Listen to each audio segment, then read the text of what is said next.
Dzień dobry Państwu, witam serdecznie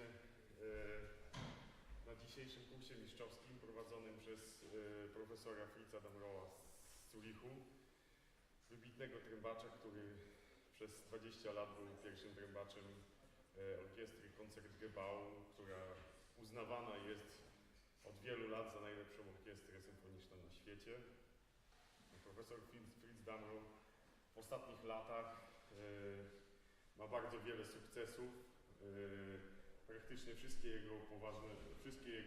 poważne konkursy trąbkowe międzynarodowe są wygrywane przez jego studentów.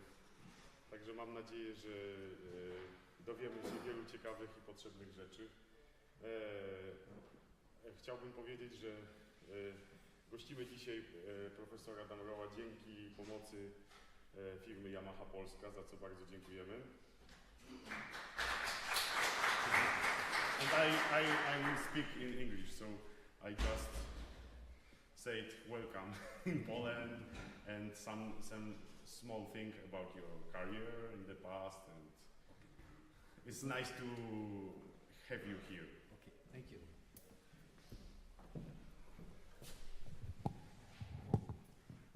So, good morning everybody. The sound technician asked me to speak through the microphone because they want to airstream this and for the recording. So I'm very pleased, I'm very happy to be here, and I want to thank Slavek for inviting me to this great event here. It has been going on for some days. As he said, he already introduced me, so I have to do this myself. It's much better like this. We have a tight schedule. We have 6 students and 2 hours only available. So I would not spoil any time for talking, and I would start to teach the first student. Who is the first? Jonas.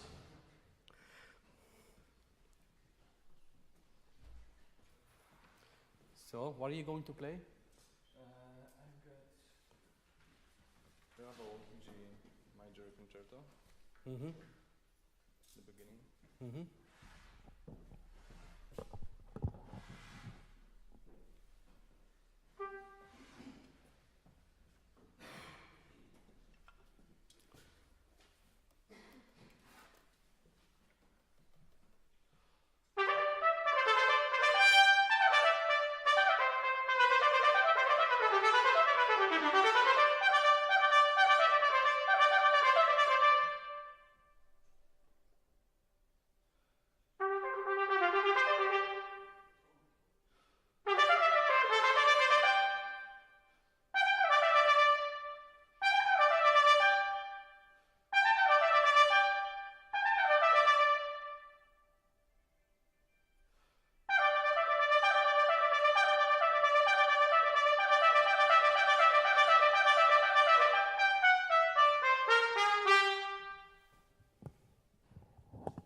Yes, great. Thank you. Bravo. That's a nice way to start the day. Huh? So he just played some passages from Ravel's piano concerto in G major, which has some very prominent trumpet solos. What is typical about this piece, that it's like a chamber music setting. We should consider that it's only 1 trumpet, only 1 trombone, 2 horns. It's a very small setting, so it's more a chamber music setting than a big symphonic setting. And it makes the whole sound and the whole setting of the orchestra more transparent and more compact and more clean. In my experience, the difficulty of this beginning is that the tempo can vary a lot, depending from the pianist, from the soloist, and depending also from the conductor. And sometimes the tempo can be very uncomfortable when the tempo is slow. You play double tongue now? Yes. So if the tempo gets slower, it gets more uncomfortable. Yeah. And I think whenever it comes to orchestral excerpts, we should always be very flexible in our approach, because it always can happen in an audition that they will ask you, could you play again and could you play slower? And if you always play in one single tempo, it will be very difficult to change just right away your tempo. So also with your practice approach, you should try to cultivate this flexibility and changing the tempo all the time. So this is what you play really great, absolutely very, very good. If you would play like this in the first round, I would say, go on into the next round. I want to hear more of this guy. So it was really very good. But just to find a little bit more of this flexibility and to see how you can react on it, could you start a little bit slower? And then we go like da-da-dum pum, da-da-da-da-dum, da-da-da, da-da-da-dum pum, ba-da-da-dum pum, ba-da-da-da-dum. Yeah. So really try to take it a little bit more easy.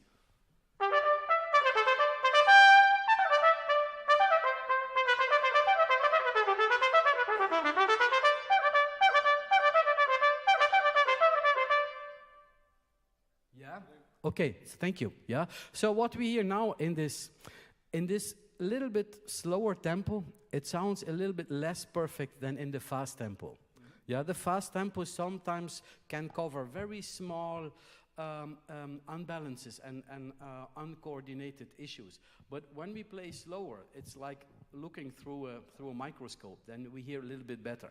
Yeah, I think especially the coordination between fingers and tongue is something you could improve. Can you play and focus on the activity of your fingers? So what I mean is you really go.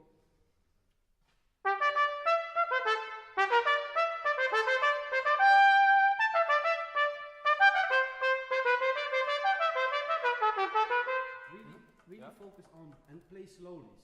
Would you advise to play? That's up to you. That's up to you. I don't mind if you play like with flat or with curled fingers.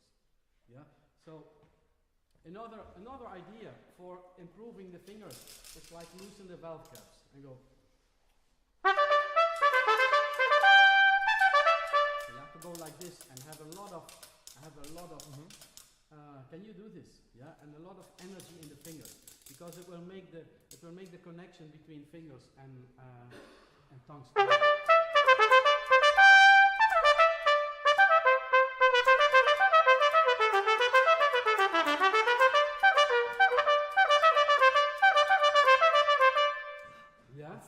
Yeah, that's tough. Yeah, but it really points out where the improvements can be done. Yeah. Also, when I listen carefully about intonation, when I hear the interval, the D and the G, for me the interval is too big. When you play like this.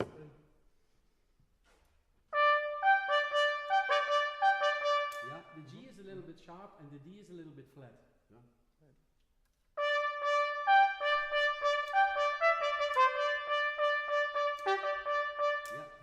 The D is a key note. The D is everywhere. Yeah? Just count how many Ds you have to play, and the D is the center of this whole thing. So try to fix this a little bit better. Can we go from ta-ta-ka-tam pam ta-ka-ta-ka-ta-ka-ta-ka-tam, yeah, and have a lot of finger activity and pay attention to your intonation when it comes on ta-da-dam.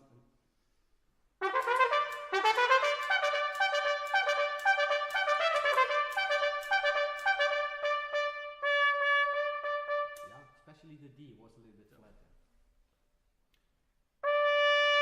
Yes.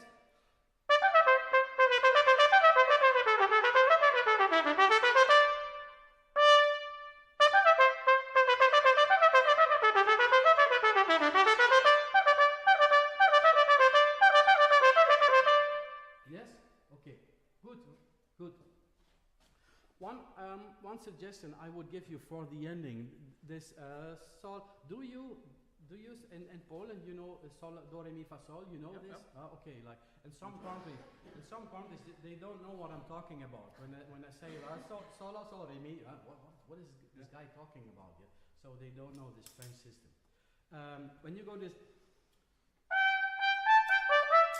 can you change the fingering and you play all like only exercise?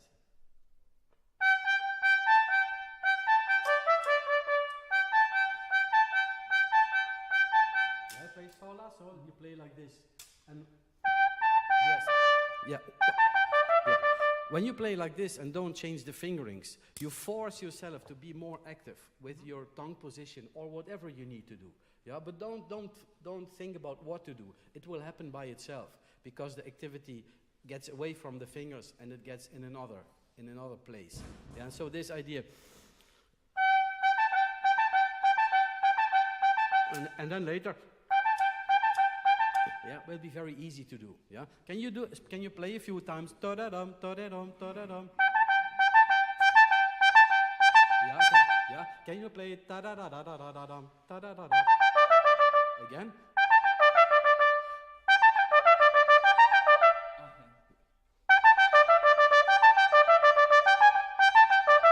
Yeah, okay. Now change to original fingering. This is only an exercise.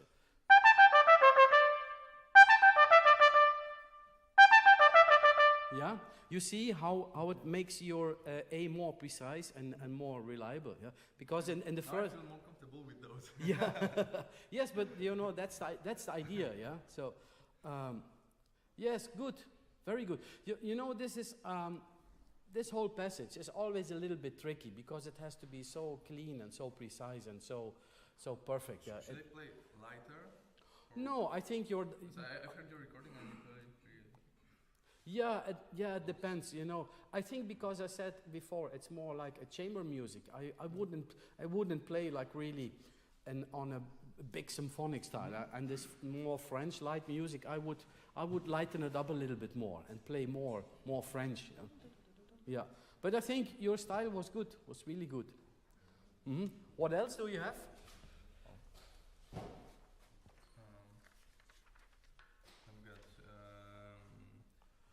Dvorak. Dvorak. Mm-hmm. Yes, okay.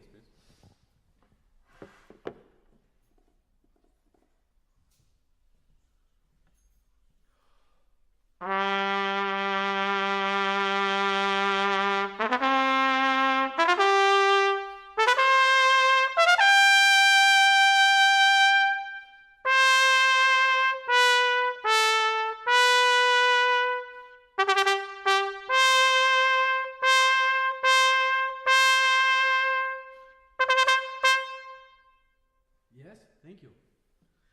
Could you play the beginning, the first two bars? Could you play?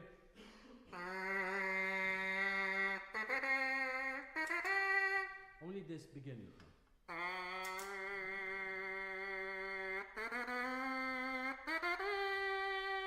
Yes, okay. Can you play again? Try to find on your mouthpiece a very resonant and free sound, very free.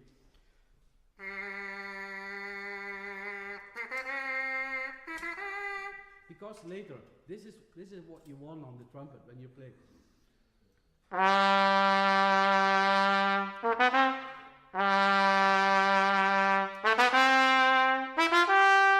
Yes, a very free sound. Can you start on the trumpet on the mouthpiece?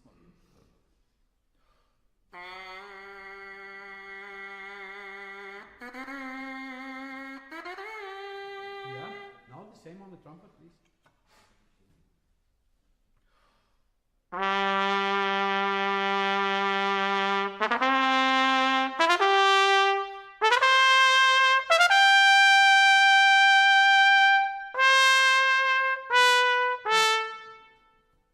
So in this passage we just play a scale. Yeah, it's only a scale.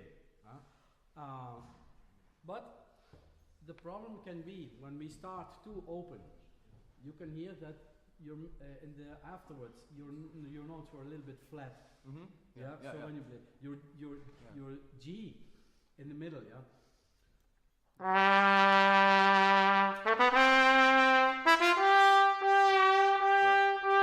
This is good.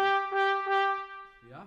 So actually the idea should be you try to find the middle, which is the middle G. And with this position,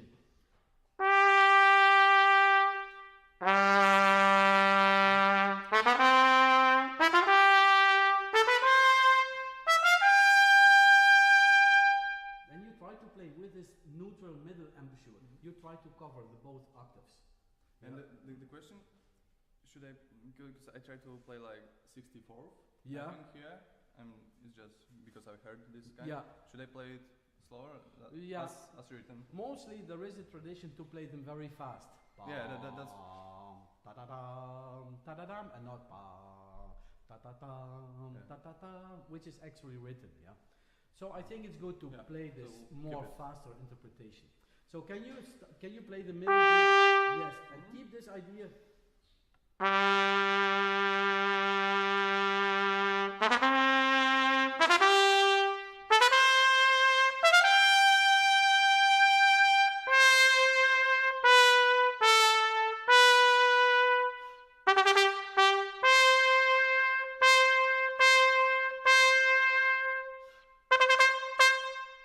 Yes, okay, good. And in the last 4 bars, when you play this melody, yeah, with all the accents and the dots, I think it's a little bit misleading. You know, I would play a little bit more tenuto. Mm-hmm. Yeah, Okay. I would play a little bit more like.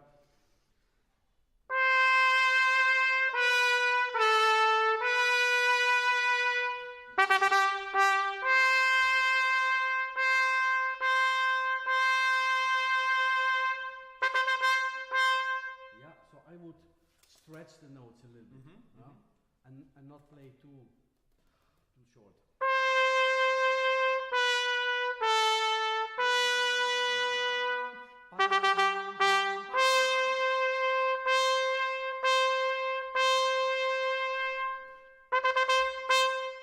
Yes, okay. For me, maybe you could even do a little bit more. Even more. Yeah, even more. I'll try. Yeah. I'll try.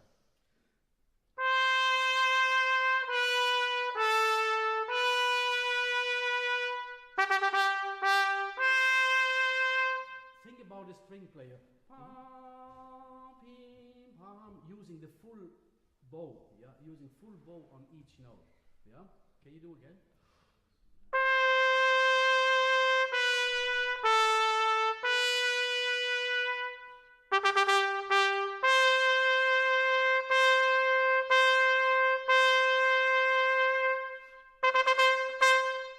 Yes. Okay. Good. I think this. Of course, many things are all matter of interpretation, and many times there is no wrong or good. But I think you have to decide. You have to make something up. And I think playing a little bit longer notes sounds more attractive than playing too pinchy and too short. Actually, it's more orchestral playing. Yes, now. absolutely. I feel better with it. Yeah.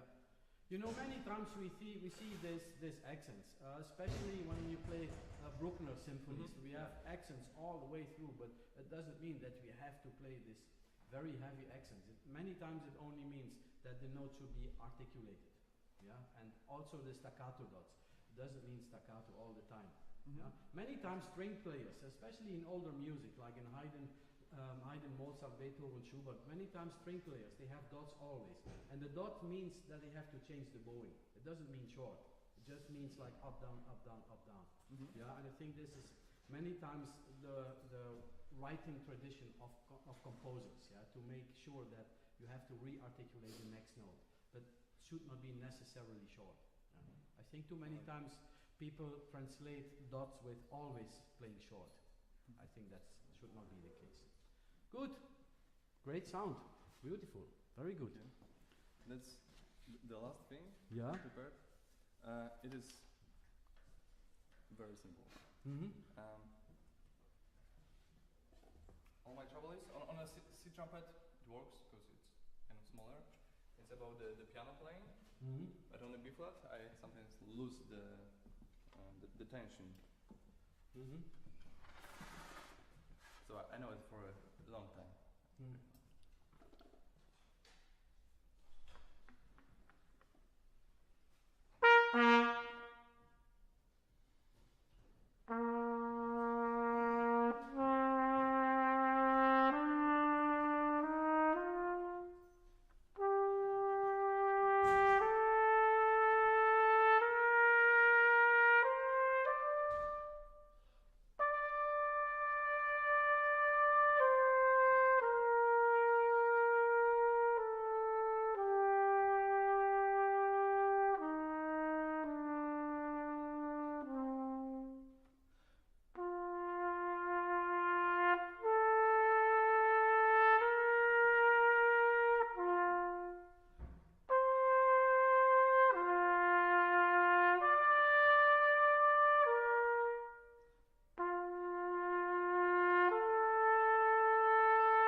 I should use this one. Sorry. So what I hear, yeah, of course, I must say this is excellent stuff to practice. This Conconi or Bordogni or whatever, all those Italian vocalises is excellent stuff to practice. Because we can work on sound, we can work on phrasing, on musical ideas. What I hear and feel in your playing now, that you hold back a lot. Yeah, try to play again, and think more as if you play a mezzo forte, but play a soft mezzo forte, and try to translate your sound to the back of the hall. So play soft, but also play active. Yeah. So the idea that the sound really goes into the hall, you really go.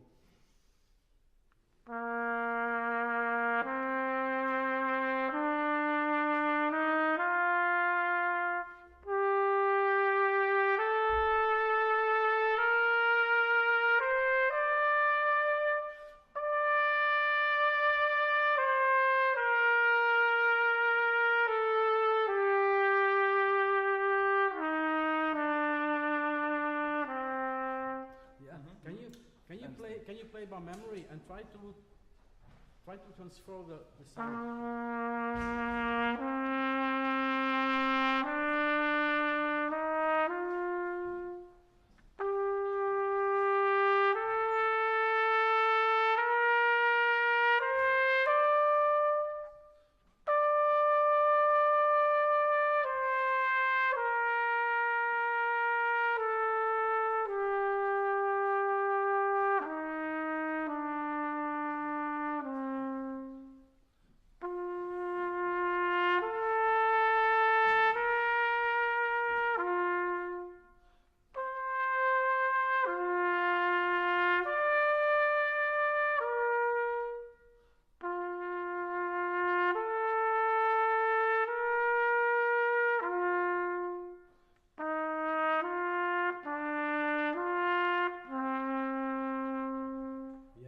Okay, good. Yeah, this was much better. Yeah, I think this is not a it's not a playing technical issue. It's more a mental issue. Yeah. That's right, yeah. The only playing technical issue is that the B flat trumpet has a longer tube. Yeah, so it takes a little bit longer before the sound leaves the bell. Yeah. And I think you feel much more on the C it's more easy, but this longer tube, you need to compensate this by trying to project your sound a little bit more away from the trumpet. This will in a very natural way will improve your air activity and also your vibration here. Yeah, it will fine tune everything, so it will be much more easy and much more connected. Yeah, this was really good. So try to think about carrying the sound away from the trumpet on the B flat trumpet, and don't change anything. It's more imagination thing than changing practical things, because you are a really good player, and I wouldn't know what to say, what you should change or adapt. Just go on like this. Yeah. Okay. Yeah. Sorry, time is gone. Thank you very much. Thank you very much. Thank you very much. Good to see you. Thank you. So, who is next?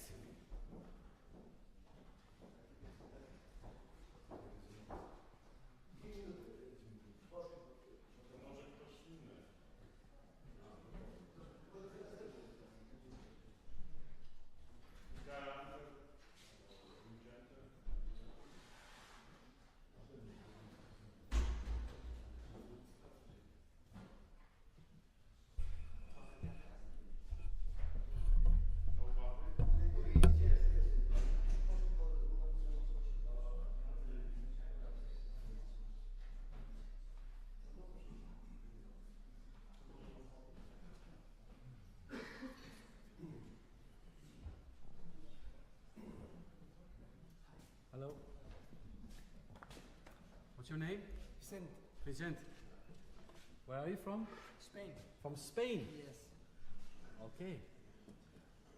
You're a student of Jose? Yes. Ah, okay. So you played in the competition? Yes. Yesterday. Okay, good. Good. We will have some Haydn.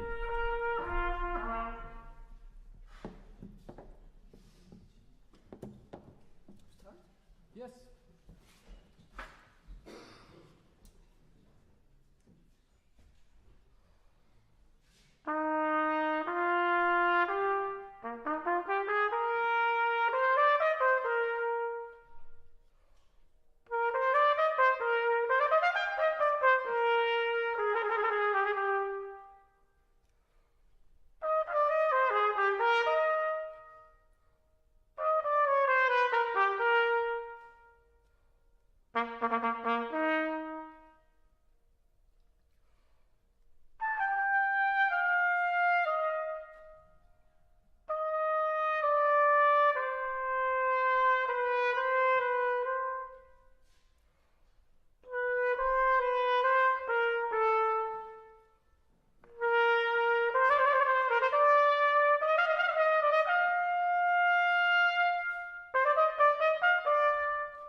Okay, thank you.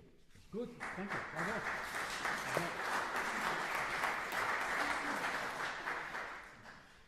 Good. So, as a classical trumpet player, there is no escape from the Haydn. Yeah? We have to play. One day we have to start on the Haydn, and this will never end, because I think in many examinations, competitions, orchestral auditions, the Haydn is on the program. And I think many trumpet players, they have kind of a love-hate relation with this piece. We all know it's a great piece, but we also know that it's a very tricky piece. Yeah, and if you see the part, it doesn't look very complicated. It looks actually very easy. But you know, that's the tricky thing, that these very simple, easy melodies are, especially on the B-flat trumpet, are really a challenge. Yeah, and I think we all know, if you don't have the best day of the year, then it can be a real struggle on the B-flat trumpet. Yeah. I also know that sometimes, Jose, in Spain, they ask for the Haydn on the C trumpet, isn't this? Yeah. Also in France and in Spain, they want to hear the Haydn on the C trumpet, which maybe is not a very logical choice for the piece, but on the other hand, if the C trumpet is the main instrument you have to play in the orchestra, then it makes sense. Yeah. But anyway, when it comes to Haydn, I think one of the problems we have to face is about the interpretation, about the dynamics, about the articulation, because there is so little information in the part. Yeah. And I must say what helped me a lot is when I studied the orchestral score. If you study the orchestral score, you will see that in the woodwinds and in the string players, it's very complete. There is a lot of information about dynamics, about articulation, and it's not in the trumpet part. And we only can guess why this is. My idea, my explanation is that this piece was written for the key trumpet, the klappentrompete, which was a very new instrument and was a very tricky and very difficult instrument. And Mr. Weidinger, who premiered this piece, it took him 2 years to learn the piece. Yeah, he had to practice 2 years on this klappentrompete. And maybe Haydn said to Weidinger, yeah, I'm not sure what you can do with your articulation. Maybe you find out yourself. And he didn't want to push Weidinger too much. That's my explanation. But anyway, you can learn a lot by studying the orchestral score, because there is a lot more information. Anyway, I don't know exactly in your country, in Spain, but for example, in the more German-speaking countries, especially in Germany, there is a certain style how they expect you to play the Haydn, which is maybe, yeah. I always in my teaching I always talk about the audition Haydn and the concert Haydn, which are for me two different things. Yeah, as when you go for an audition, you have to show some orchestral qualities when you play the Haydn, which maybe is not so much an issue when you play it in the concert as a soloist. Yeah, and I think as a soloist in the concert, you have much more freedom. You can do whatever you want. It's your own responsibility. But in the audition, you have to please the committee. You have to play as they expect you to play. You understand what I mean? So you have a little bit more restrictions. You cannot go too crazy in the audition, because then they think, oh no, not this guy in our orchestra. Yeah. Good. Anyway, let's start the beginning again. The first 3 notes. I think you should think what to do with these first 3 notes. Yeah, I can give you 3 examples how to play the first 3 notes. Only 3 possibilities: dynamic and phrasing. So you can play.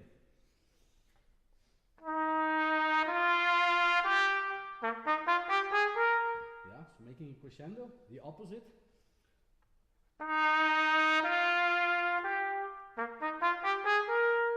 Or you can go to the middle note.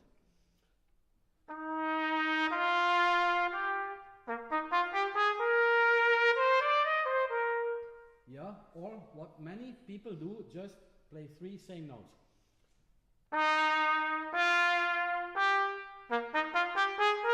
Which is maybe a more orchestral version, yeah?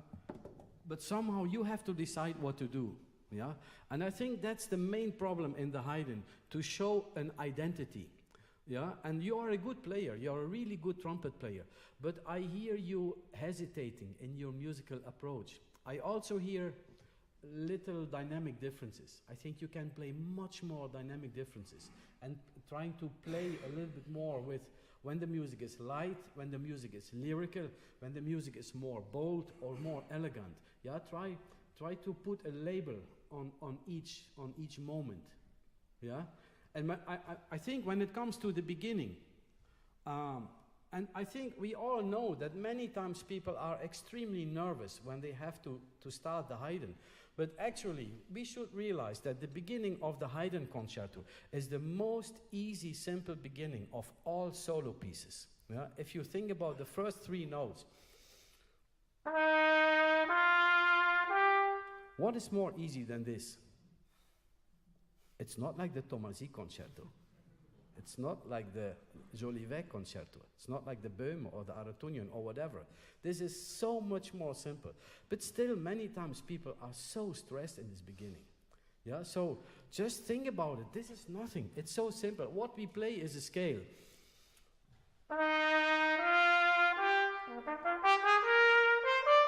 We just play a scale.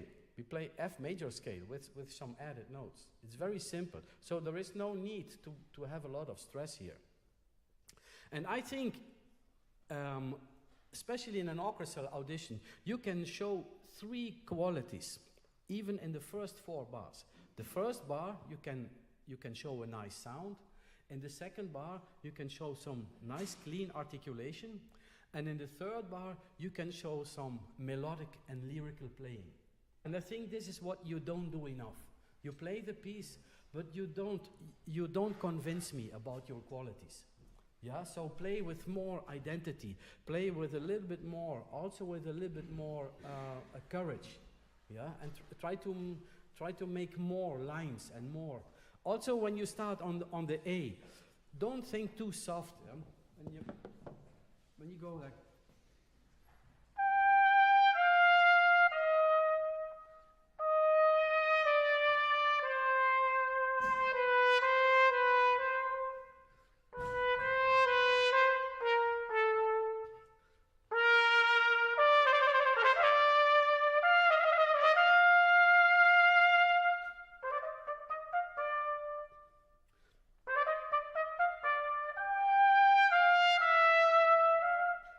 So sometimes it's light, sometimes it's lyrical, sometimes it's more bold.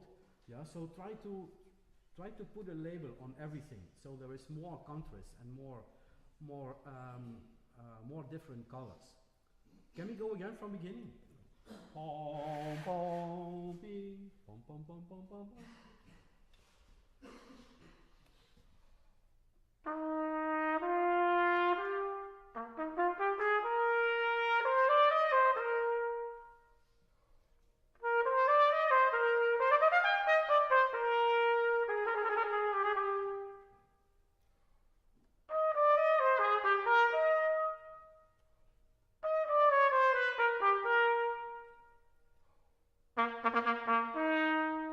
Yes? Okay, good. I think you can do more. Can you play the beginning? Think about, make the sound move to the back of the heart. It's not about loud playing, but it's more about presence. It's more than, you want the back row also to hear it, yeah? Show your teacher your beautiful sound, yeah? Bring the sound up to him, yeah? And it's not I don't mean loud playing, but just your intention, your motivation to bring the sound over there, to have the idea.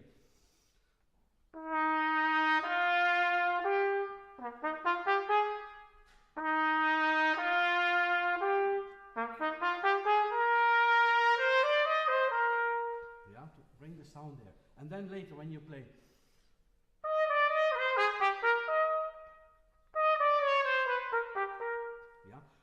Phrase a little bit, try to relax a little bit, because the phrase goes on.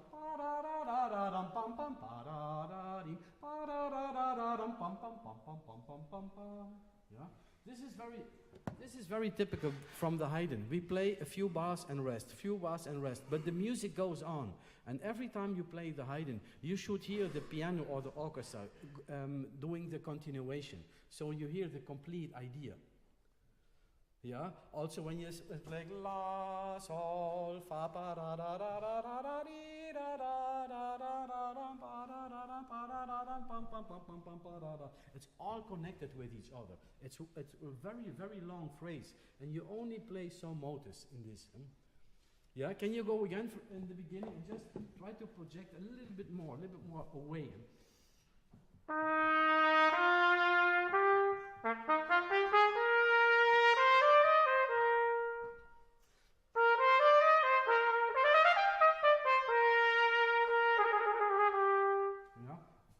About the trills, we can argue about the trills, but I think for me the most important is that the trill should sound elegant. Yeah, it's like ornamentation. Yeah, it's like ornamentation. So it really should ornamentate the music. It should make the music more beautiful. Yeah, so I always want a trill to have a very attractive and a very beautiful addition. Yeah? So, and I think that if you start with the upper note, I think it will give a little bit more elegance to the musical line. If you play.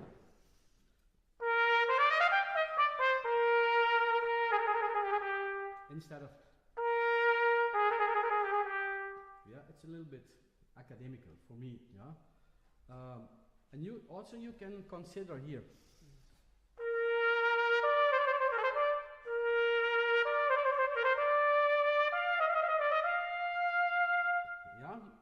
It's a matter of taste, yeah, but I think it makes it a little bit more elegant.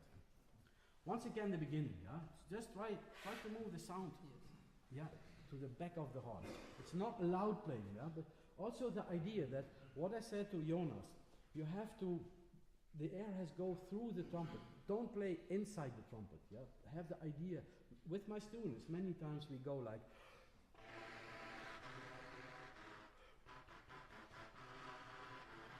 yeah, just to show the body what the air has to do. Can you do this? Can you?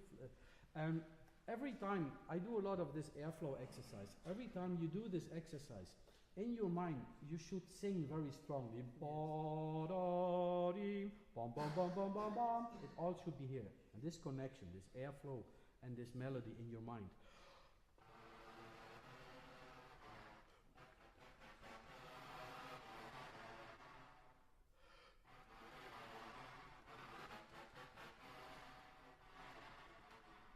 I play the music without sound, but you know, every time you play, there are two trumpets, one in the head, one in the hand, and the trumpet in your head is the most perfect, beautiful trumpet there is. Yeah, and this is your model, this is your example, and you want to sound as this beautiful trumpet in your mind.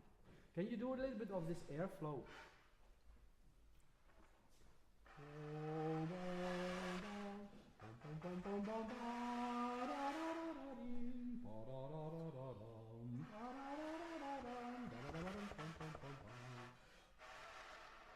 Yes?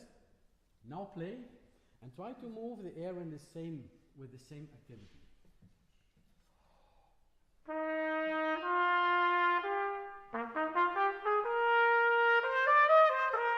Yeah, don't hold back.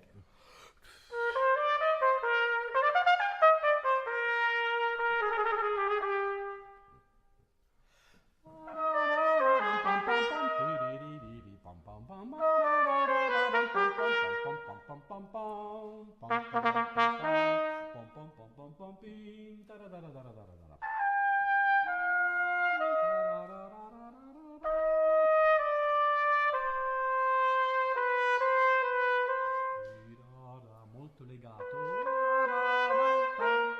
2, 3 and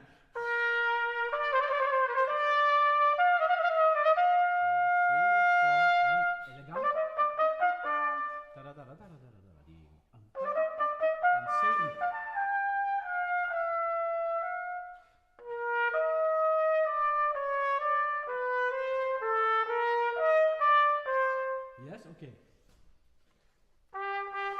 Can you play on the mouthpiece?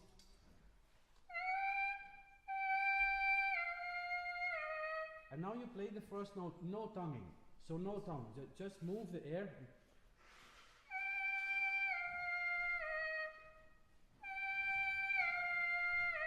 Yeah, move the air and try to catch the note in your airflow. Yeah, again.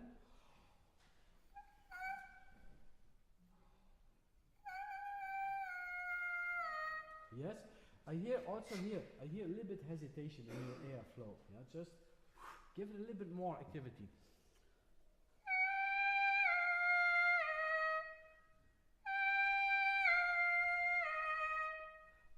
You know, this is not the end of your sound.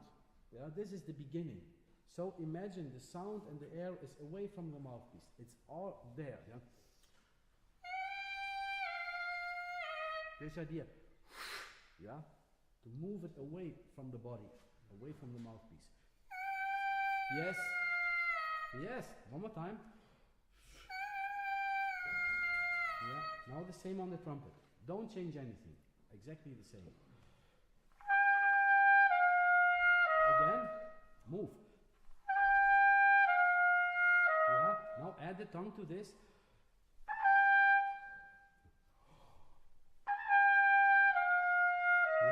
Do you see what happens with your embouchure formation when you add the tongue? Yes. And this is also what I hear. This is what I wanted to make you clear. This is also what I hear when you play.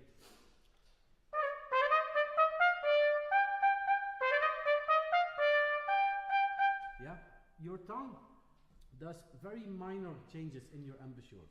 And when you play without tongue, it's okay. But as soon as you add the tongue, there is some imbalance, some unbalanced idea. Yeah? So what I would like to advise you to play in the middle register, very simple things, and play 2 times without tongue and the 3rd time with tongue. So you can do like foo, two, foo, foo, two, foo, foo, two. Yeah, and just the 3rd time add the tongue. Just go.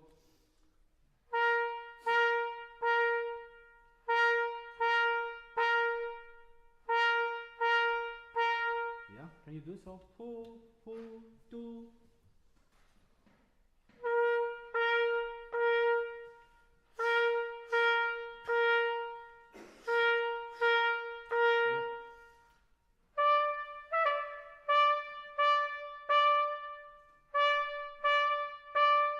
Same on E.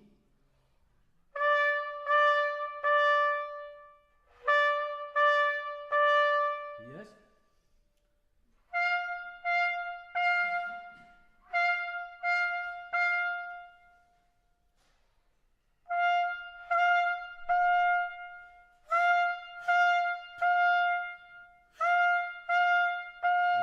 Keep the activity of the air. In the higher register, you start adding some tension, and this will slow down the air speed. So keep the activity.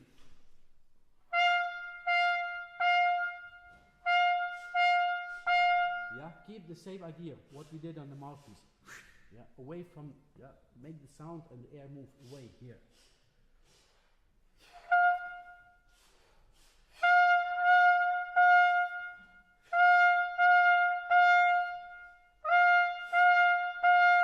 You know the same on the A.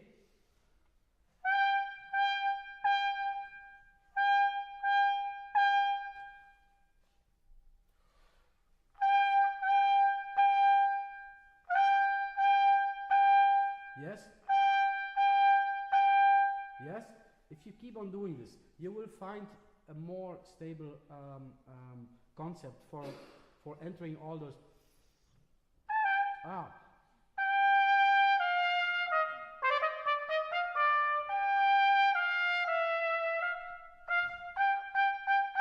Yeah, to find the right activity and the right balance in the process. Okay, good. Can we have a little bit work on this part here, the development?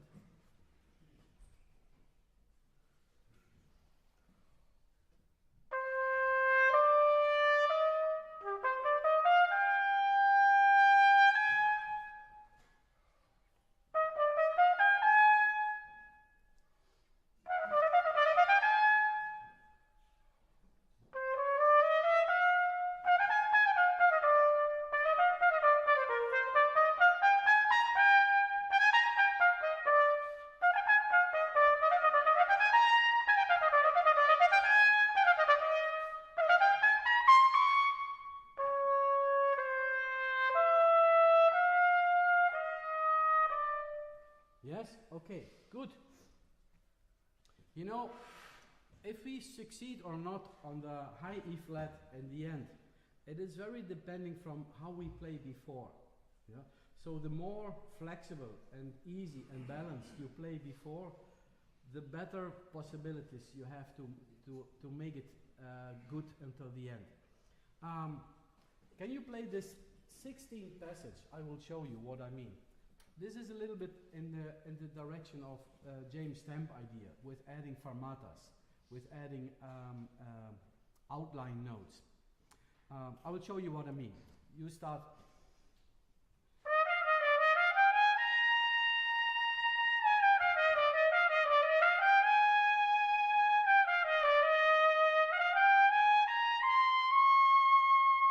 And you play all legato. Yeah, play all legato. Don't breathe in the middle. And make a fermata, a long fermata on the C and on the B flat. And then play as in one phrase. Yeah? And play your most comfortable dynamic. Not too loud, not too soft. Make it very balanced and easy for you.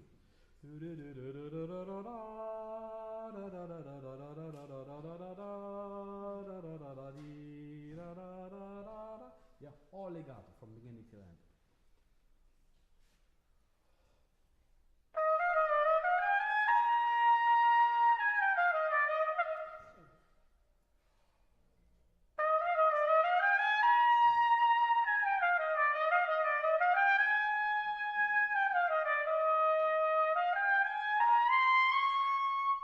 Yes? Okay. Like we had before, I think you can add more activity to your playing. Yeah? What I said also to Jonas when he played the Concone study. Think mezzo forte, but play soft. Yeah? So when you play, I hear you like, yeah, you step back, yeah, play soft, but play in front, yeah, play offensive. Yeah?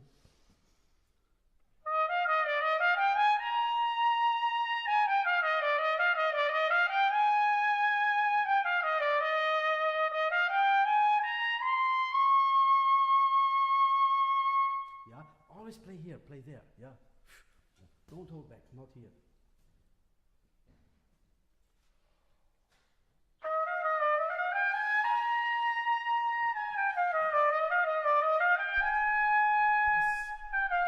Keep it going.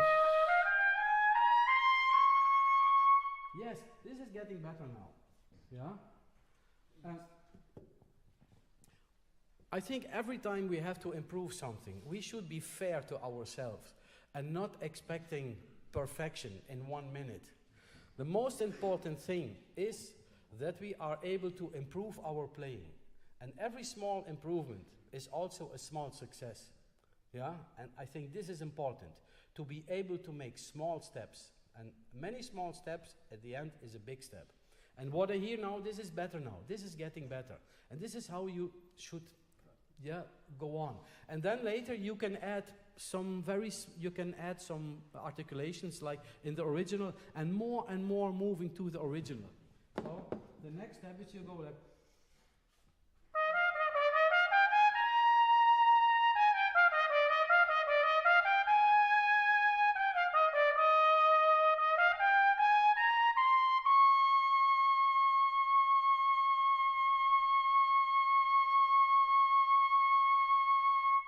and then you hold the note as long as you can to confirm yourself. It's no problem. I can do this. You know, convincement in your playing comes from showing yourself that you can do it. Yeah? If you play a passage 10 times and you miss it 9 times and one time you play well, then there is not really a good reason to be confident. Yeah? So you need from 10, you need at least 9 successful ones. Yeah? Better 10 out of 10. But you understand what I mean? Yeah? And I think this is what the piece needs. This really very strictly way. This is the way. You know, my students, they know that they have to question themselves. 2 questions all the way through. What should I practice? And how should I practice? Yeah? This idea to know exactly what to practice and how to practice. So you can explain what you are doing.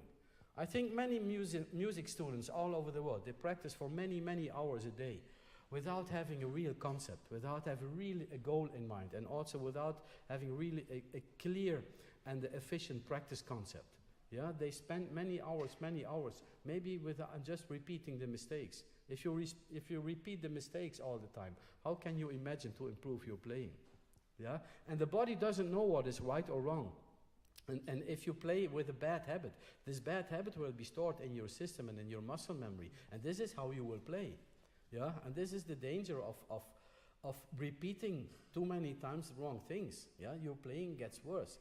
When a student tells me, I practice a lot, I don't know what happened. The more I practice, the worse my playing gets. Then I know he's doing something wrong. And then we try to analyze, we try to find out what's going wrong with his practice concept and with his practice ideas. So the quality of the practice is the most important thing for improvements. Yeah, and you're a really good player. Yeah, but there's some things in activity of the air, also the first notes. Yeah, I also would advise you to. I think that's a good way to improve the air activity in the beginning, to work with flutter tonguing. Yeah, so you can do this in every situation, like the beginning, like you can go like.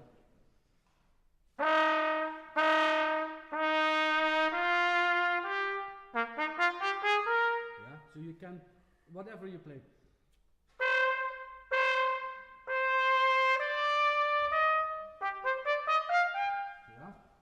flutter tongue needs a lot of air activity, and showing you the flutter tonguing will activate the airflow in your playing. And then without the flutter tongue, you will have a more efficient and more active airflow. Yeah?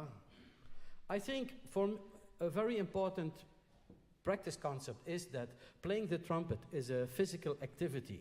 Yeah? And we should be able to show the body what to do. If we are not able to show the body what to do, nothing will work. Yeah? And you can have genius ideas, you can have great theories, and you can have amazing concepts about practice and about playing. But if you cannot show the body how to do this, it's worthless. It doesn't make any sense. Yeah? So always try to be practical. Practical. Everything you do, you should be able to put it into practice. And because of this, always stay simple. Stay simple and easy and understandable. I think too many musicians and brass players, they are too complicated. They make things too complicated. And then the body doesn't know what to do. Yeah? I said this morning to Slavek, I studied with James Stamp, and James Stamp said, it's very easy to make teaching complicated. And he was very true, yeah? But he was a genius, he was a master in making the teaching and the lessons very simple and understandable. Yeah? And this was his efficiency, and this was his power as a teacher, to be extremely simple and efficient and really to the point. Good. Thank you very much. Thank you.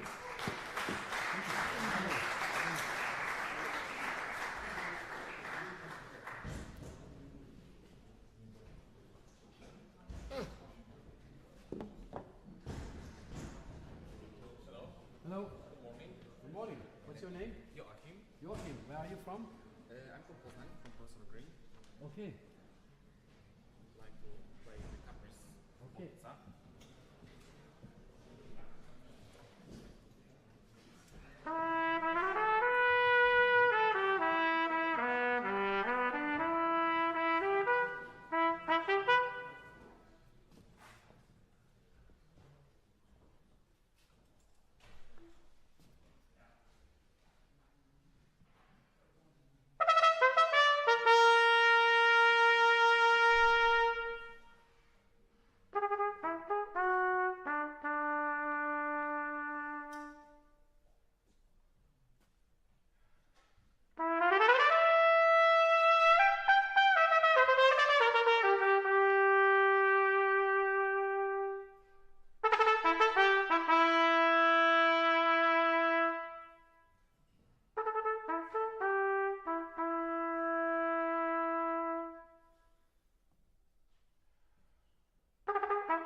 Okay, thank you.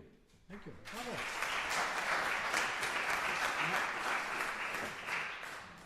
Bravo, very good. Very good playing, very good technical skills.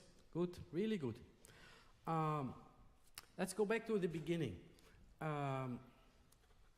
Take care about the rhythm in the beginning, because it says a triplet and then it says a dotted 8 and 16th. And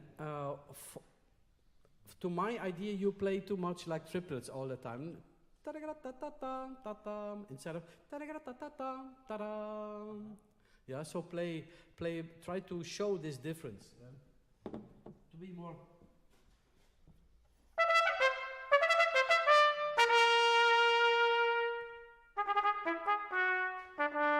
Yeah, tam, ta tam. Yeah, and this is many times. It happens later also here. So make the 16 very late. Okay. Yeah.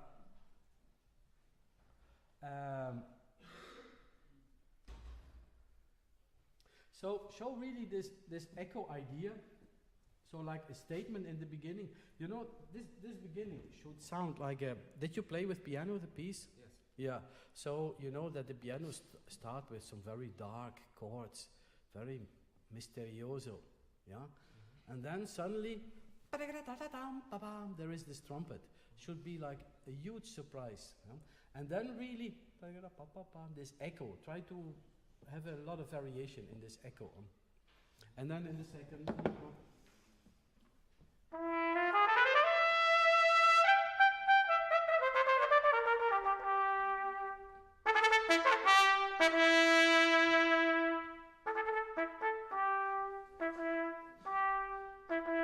Always late 16th, even in the rallentando, yeah? So I think it gives a little bit more style. And so here, play a little bit more free, this. Yeah,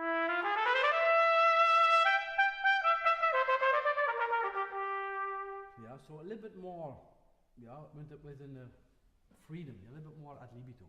Can we do again the beginning? Okay.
Yes, okay, good.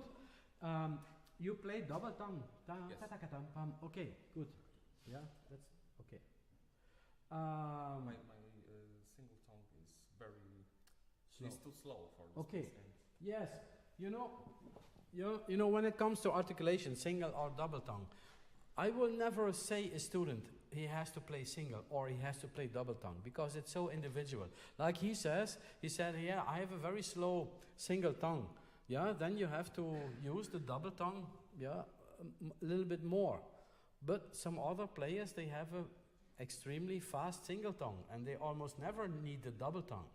Yeah, you have to use and to choose what works, no matter if it's single or double. Nobody cares. You just choose what sounds the best.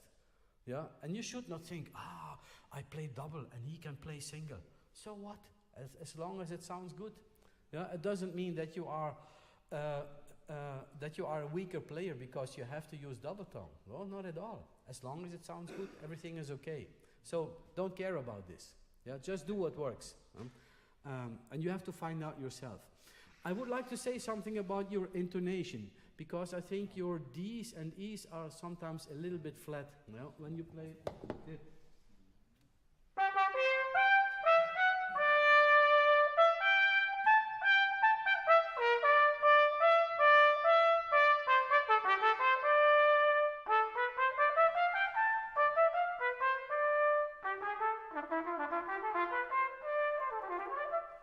there are many Ds. There are many Ds.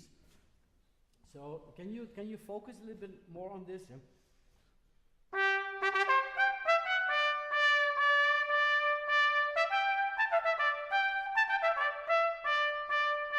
Yeah, to have them a little bit more, lift them a little bit.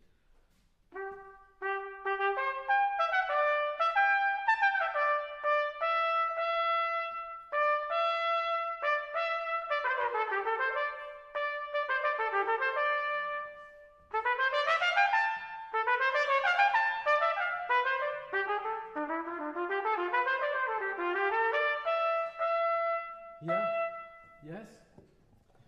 Yeah, you know, also, like the fingerings, do we play the E's with 1 and 2, or play them open, or the E flats with second, or it depends. Yeah, I cannot say you have to do like this. You have to do what has good intonation. Yeah, and if your E's open are perfect, then play them open. Yeah, if they are not, if they're a little bit flat, it also depends on where do you come from. Mostly, like here in the ending, we hear that the D's or the E's, they are like corner notes. It means the highest note in the phrase. And then very easily we hear, like when you play.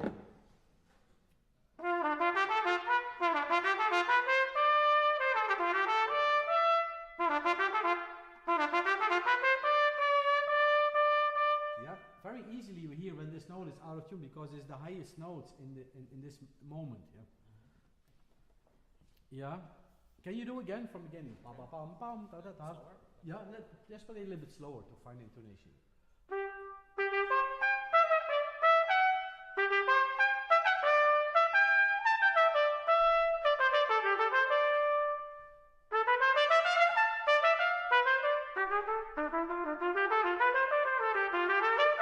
Yes. Yes, it's getting better now. Yeah, you know, intonation. We only can play with good intonation when we care about it. If you don't care about intonation, it will never be okay. Yeah, you really have to be interested in good intonation. And I think intonation is one of the basic qualities of good musicianship. Yeah, you can play beautiful, but when you play out of tune, yeah, it misses a lot in the basic quality of musicianship. Everyone who hears us focus on the tune. Yeah, absolutely. Yeah, and especially when you go for an orchestral audition or whatever, you will be tested on your intonation. Yeah, and especially on the trumpet because it's such a clear and confronting instrument. Yeah, the intonation is a very important issue. Yeah, but I think you can improve this if you take a little bit more care about it. Yes, good. Can we? Very good. Can we do this small cadenza when you play up to the C? This.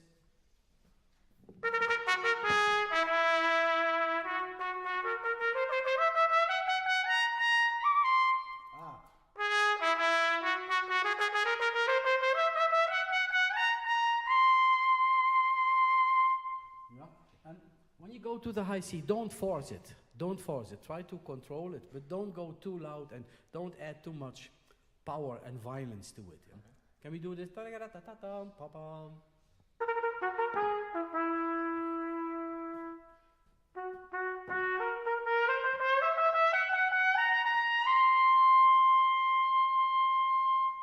Yes. Yeah.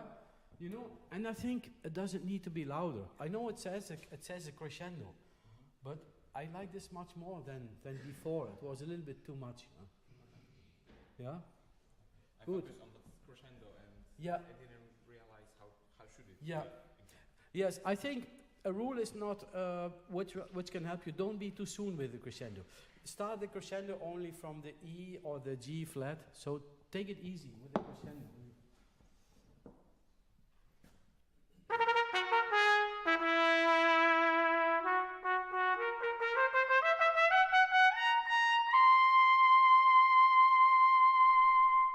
Yeah, we try to have just a nice sound in the upper range. Yeah, not forced, not too rough or too aggressive. Yeah, one more time. Yeah.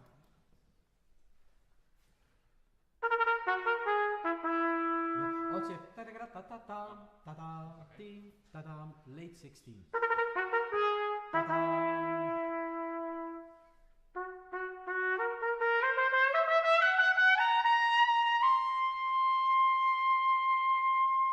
Yeah, could you tongue the last?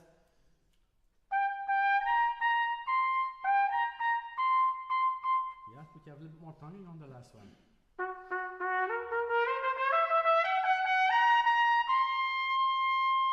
Yes, that's what I mean. Yeah, now it's more clean and precise. Okay, good.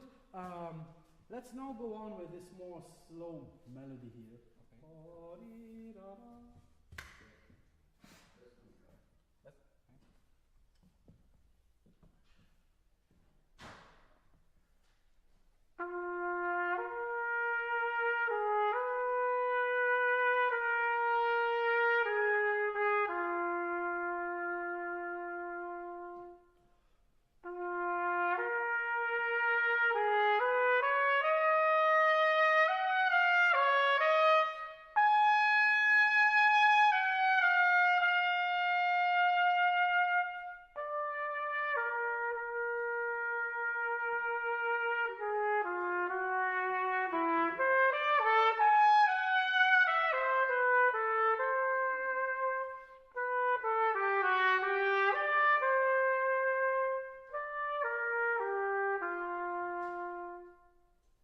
Yes, nice, very nice.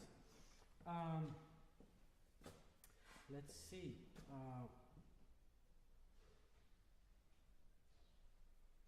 Yeah. So when I hear playing in this melody, you play nice and beautiful. But what I don't like so much, the only thing I don't like are the breathing moments. Yeah, I would like, because to me it's too clear, all the moments where you breathe.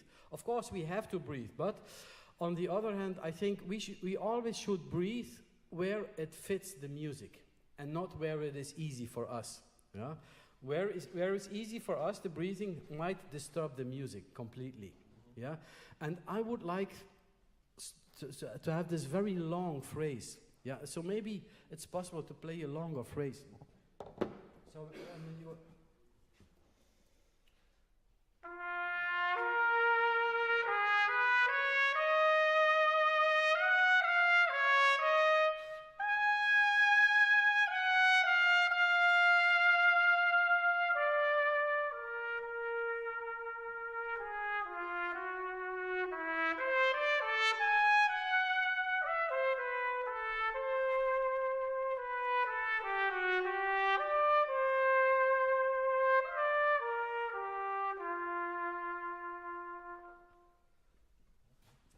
So now I play it from here in one breath. You know, I always hate when the composer tells me where to breathe. And also here we see commas, and I don't agree with this comma. Sometimes composers want to be very nice to us, and they want to say, dear friend, you can breathe here, and you have another one here, and you have another one here. But sometimes I think, no, leave this to us. Yeah. For me, the worst example is when we play the Böhme concerto, yeah, and we have this old edition like da da da da da da da da da da da da da da da da. There are so many breathing marks, and if you really play like this, you'll ruin the music completely. I don't know who did this, but I think forget it. Every time when the composer wants to tell you to breathe, forget it. Make your own plan. Yeah, make your own plan. And sometimes it can be much better than what the music says. Yeah, and I think you can do this. Can you start from here, take a nice breath in the beginning, and you can refill here, and then play until the end. Don't breathe again.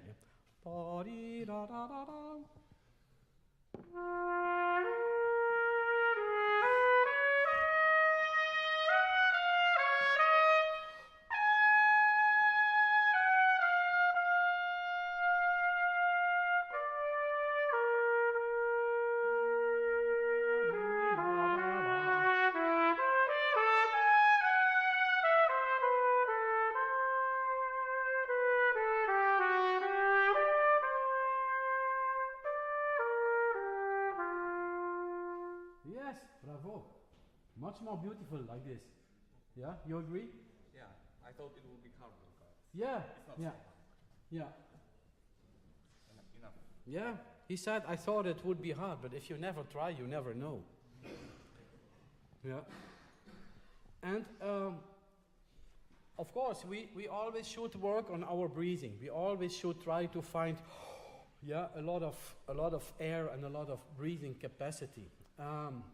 And I must say, when I was a young player, I did a lot of work on my breathing system, on my breathing technique.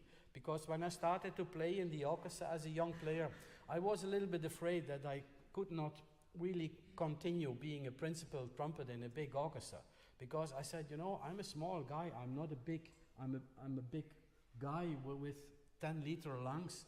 So I need to work on my technique, yeah? And this is what I did for many years. I did a lot of breathing exercises and also with the trumpet, without the trumpet, also like sports and this kind of things. And I must say it helped me a lot to improve my my lung capacity, yeah? And it also proves, I think, that you don't need to be a really big guy to have a good breathing technique. It's more about technique than about physical conditions, yeah. And but you have both, yeah. So you can do it.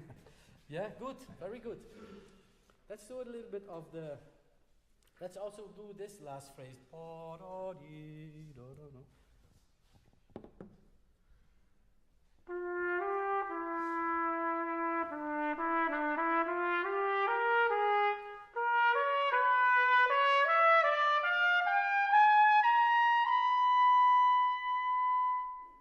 Yes. Also here, my question is, do you really need this comma here? Yeah. Maybe not. Yeah. Not really.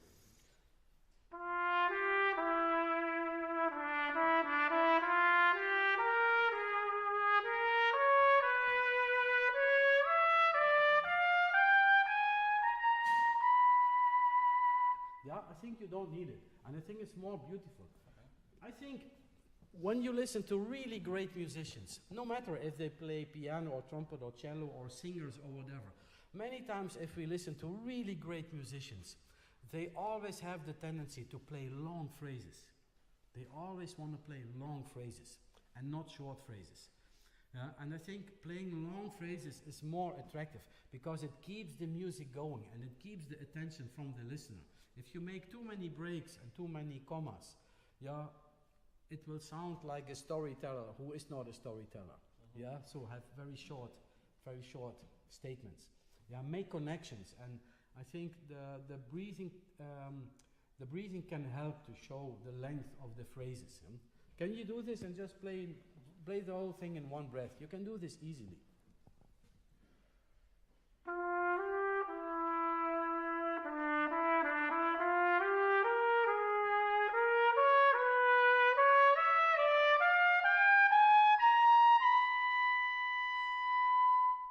Yes? Yeah? And I think if you are used to play like this, it's more easy to play like this. Because you just continue and you don't stop and break your playing with the inhalation. Yeah?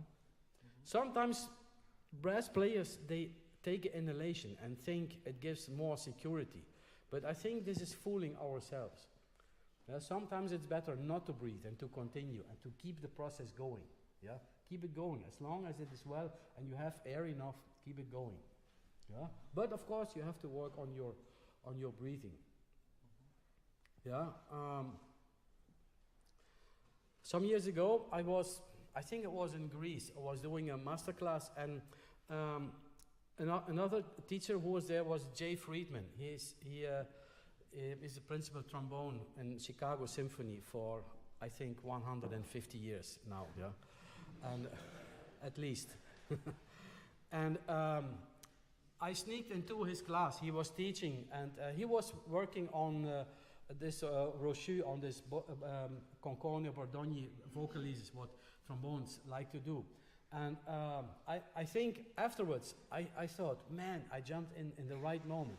And he said to a student, and I never forget this because I think it's such a great statement.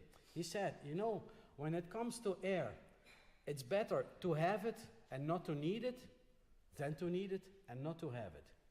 Yeah, and I think that's a great, you understand what I mean? Yeah. That's a great quote, yeah?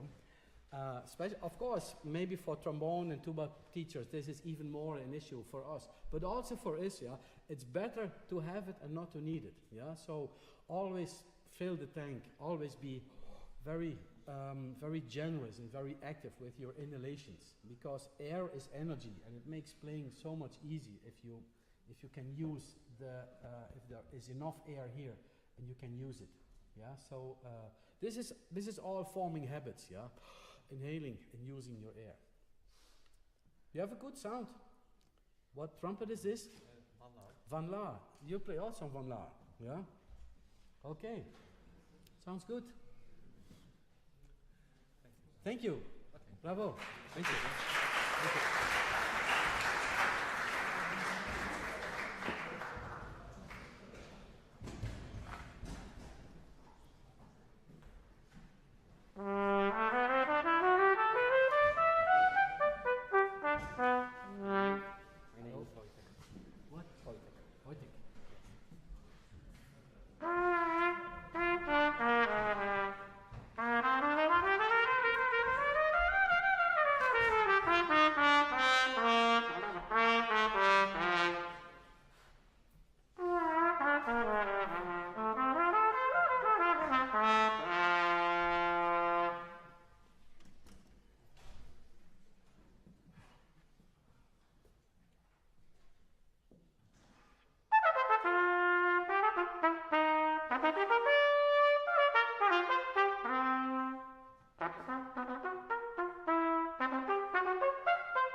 Thank you. Bravo. So this is a very challenging etude, yeah? The first one of the Marcel Beach 20 etudes. And I was very happy to hear that you corrected the mistake, yeah? Ta-da-da-da-dum, ta-da-da-da-dum, ta-da-da-da-dum. Yeah? Many trumpet players don't discover this, and they play just 5/4 beat, yeah? Pa-da-da-da-dum, ta-da-da-da-dum. Okay, so there is a misprint somewhere, and it has one beat too much in the bar. So you have to find a solution, yeah? And he did, I think, the right solution, yeah? Because it says, in the book it says ta-ta-ta-ta-tum, ta-ta-ta-ta-tum, ta-ta-ta-ta-tum, and then one of the 1 and 2, 3 and 4 and 5 have one beat too much. So changing the quarters into 8, and then it will fit, yeah? Ta-da-da-da-dum, ta-da-da-da-dum, ta-da-da-da-dum. That's the right solution. Good. You know, these studies are very challenging, and yeah, what I notice many times all over the world, that many brass players don't care enough about practicing etudes. Yeah, and I think etudes, this is like the basic concept of our technical ability and our technical level. Yeah, and I think every brass player should continue practicing etudes. Yeah, because this is what we need. Good, many good things, really many good things. I would point out a little bit from here. Can you play from here? And then you play the accent notes. You add one beat in the accent notes to add a little bit more precision. So what I want you to do is like this. you play. Yeah,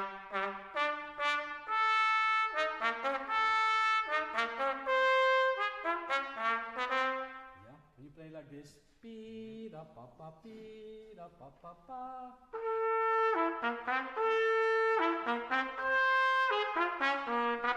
Yeah, can you play from beginning? Pam pam pam pam pi da pa pa pa.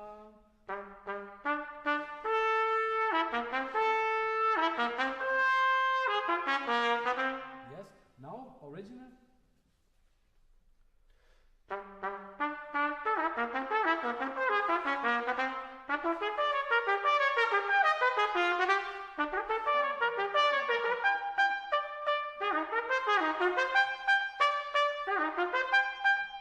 Yes, okay, good, good.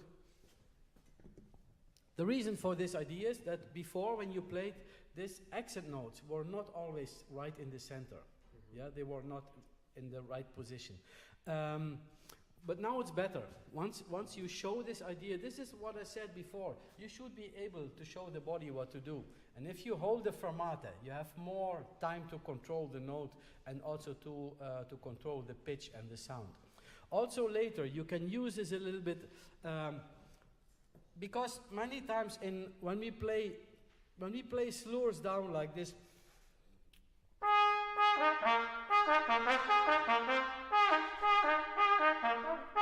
yeah, many times we have the tendency to fall off. Yeah, and I mentioned before James Stamp, and for me he was a very important teacher, and I learned a lot from this man about playing in the center. And I think we all know this famous exercise that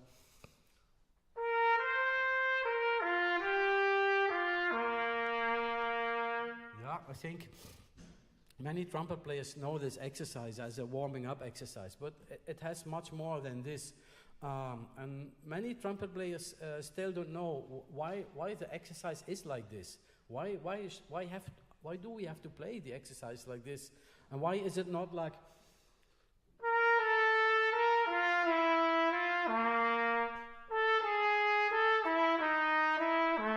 yeah, could also be a nice warming up. Why not? But Stamp didn't write it like this. And this is exactly what also this is about. There is a connection between what I'm going to tell now and what he can do with it in playing these etudes. It's all about putting the notes in the right spot. Stamp was a student of Max Schlossberg, yeah, and Max Schlossberg was actually all the American trumpet playing came from Max Schlossberg. And many trumpet players later, like Stamp and Vacchiano and Guitalla, and many famous trumpet players came from Max Schlossberg, who actually was a Russian. And if you know the Schlossberg book, there is a very simple exercise, and it says,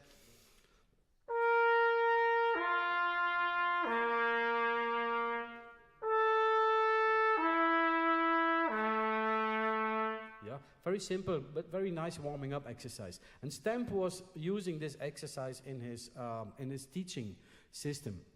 But many times he heard that the trumpet players, they played like,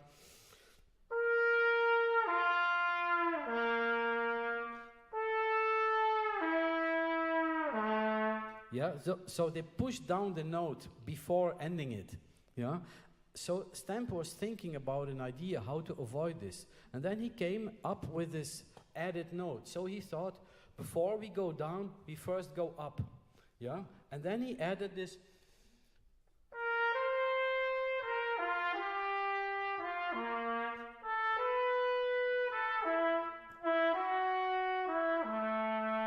Yeah? So this is the idea why he wrote it like this, just to avoid playing down. So when you play Stamp exercises and you play like,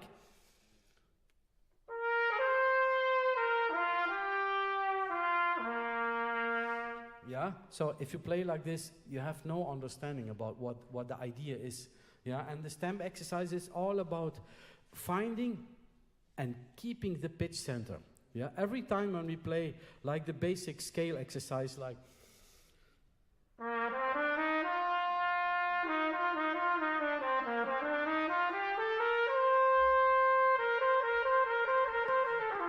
like this, yeah, we have to keep the pitch center until the last moment. Stamp always said, never give any indication where the next note is going to. Yeah, so you have to stay in the pitch center and then leave the note very late. Yeah, and this is exactly what I mean when you, for example, hear in this, this is dee-da-da-da.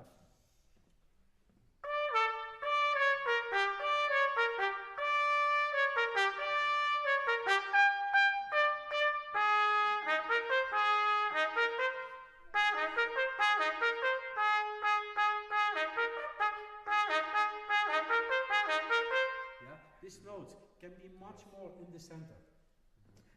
Can you start here and make a fermata?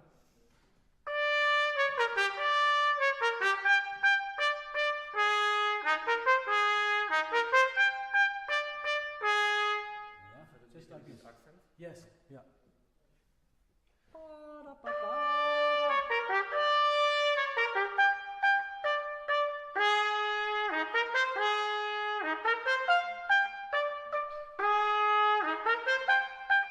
Yes? Okay, let's set it. One more time.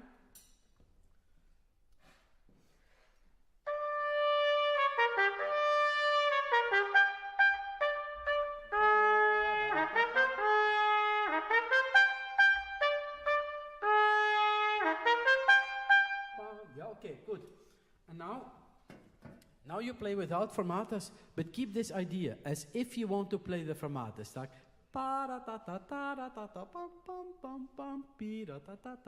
yeah, so give a lot of attention to this fermata note.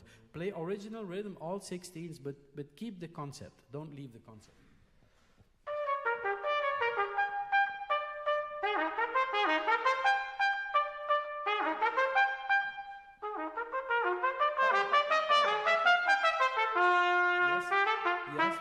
Yes, okay.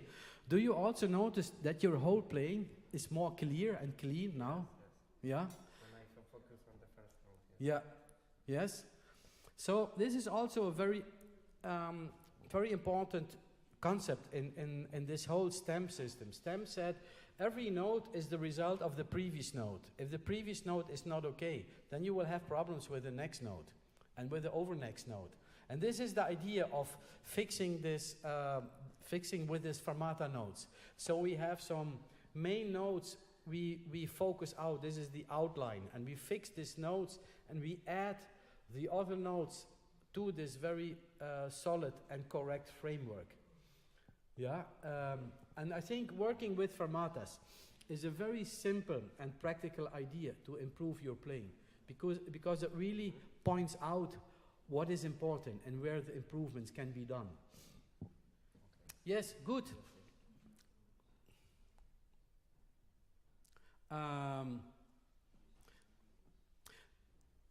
Can we also do the ending and we go from here?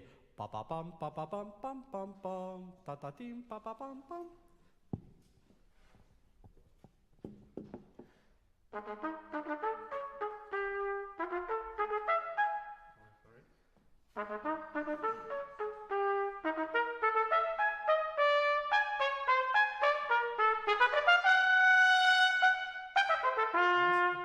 Okay.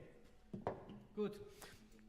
Sometimes the length of the notes, 8 notes, quarter notes, 16ths, whatever, sometimes this varying length of the notes can give a very different attention to the notes. Yeah, very logically, long notes, because they are longer, have more attention from our concentration than very short notes. And this can lead to an unbalance in the quality of the notes. So an idea of finding more equal quality in all notes, to ignore the original rhythm and to play every note in a very equal time. And I think this can help you, because also here we can hear that not every note is in the same spot. Can you play all 8 notes and you play very tenuto 8 notes, so every note has the same attention. So you play no 16 but 8 you play.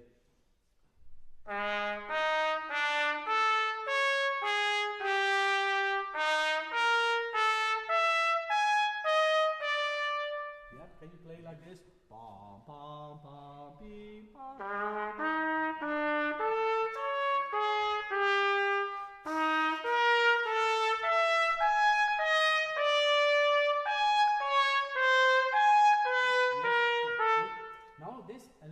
faster.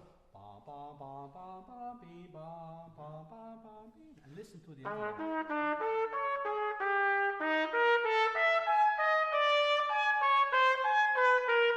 Yes, okay. Little faster. Bam bam bam bam bam bam bam. Make the notes long. Tenuto.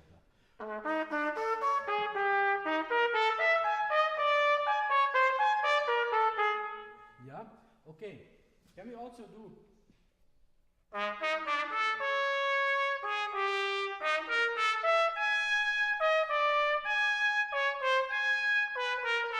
Yeah. Just make a fermata on the highest notes. All tenuto.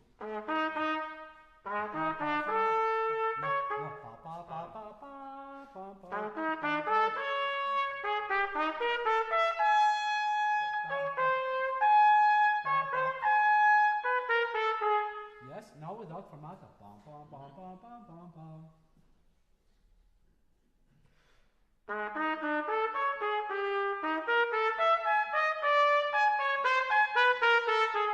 Yes, do you hear this fermata note sound better now?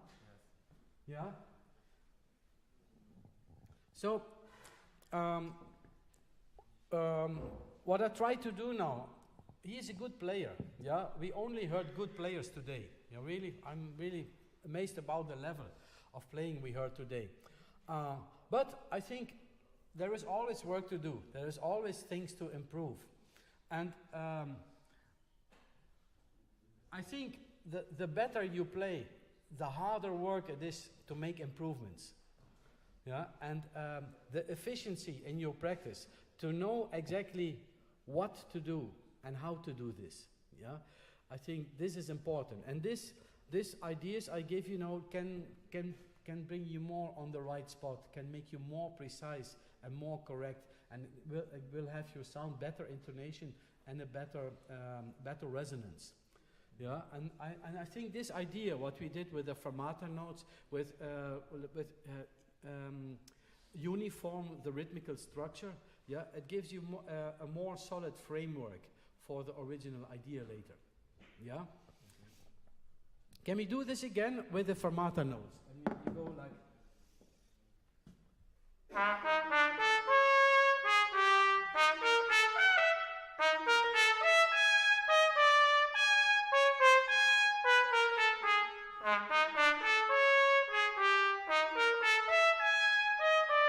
Yeah, and always keep the air. Yeah, play with active airflow and listen.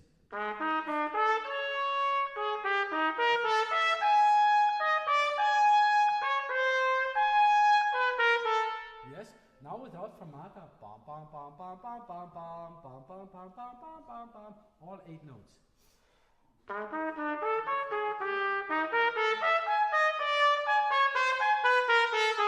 Yes, now play original. Ta-da-dum, ta-da-dum, pam, pam, pam.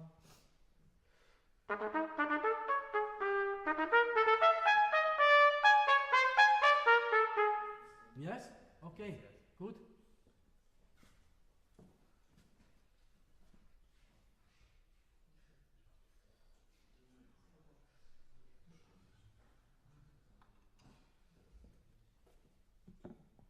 Yeah, I know it's always dangerous to talk about mouthpieces, especially when there is somebody I only know for 22.5 minutes or something like this.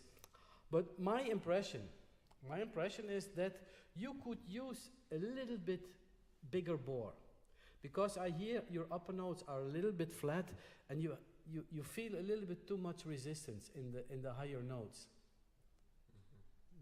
What do you think? I understand. Is this true somehow?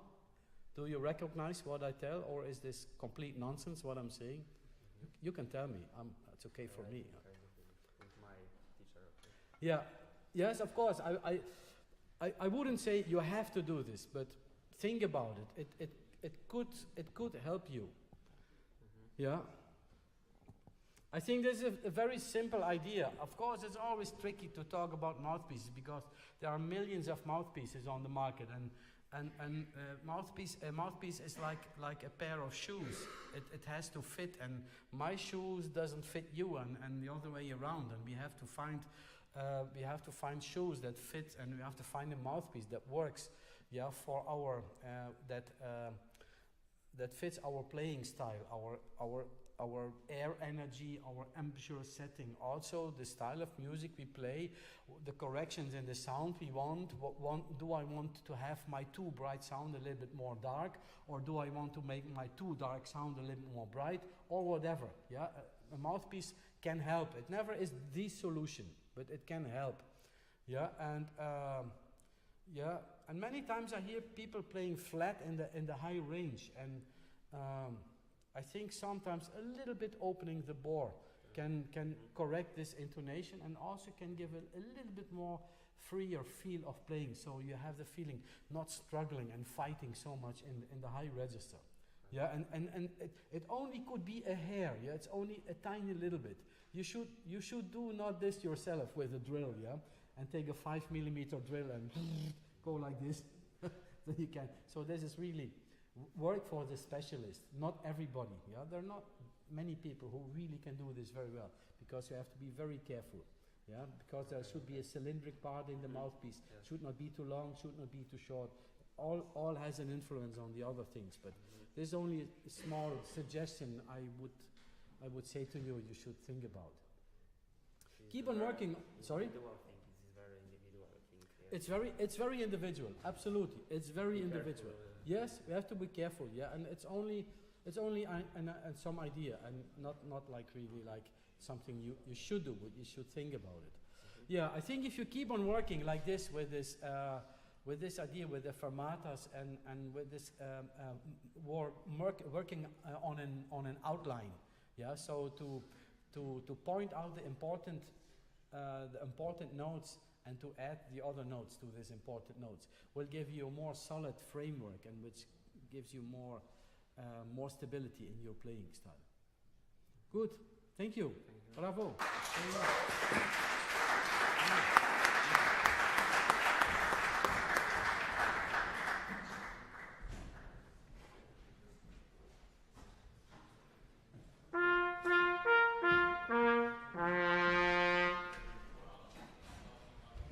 Hello.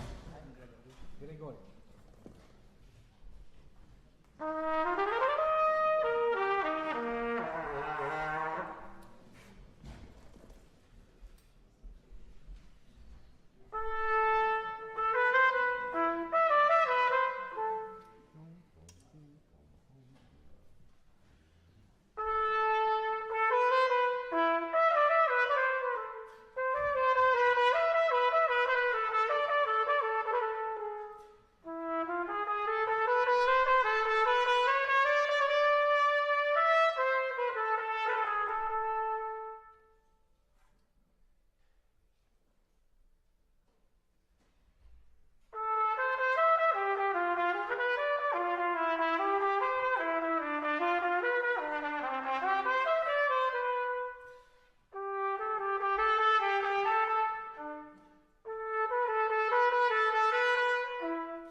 Okay, thank you.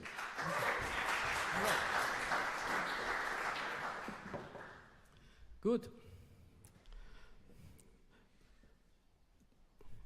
Is this piece, is this a trumpet concerto? Yes, oboe concerto. But I think by now it's more often played on the trumpet than on the oboe. And I think it sounds great on the trumpet. Yeah.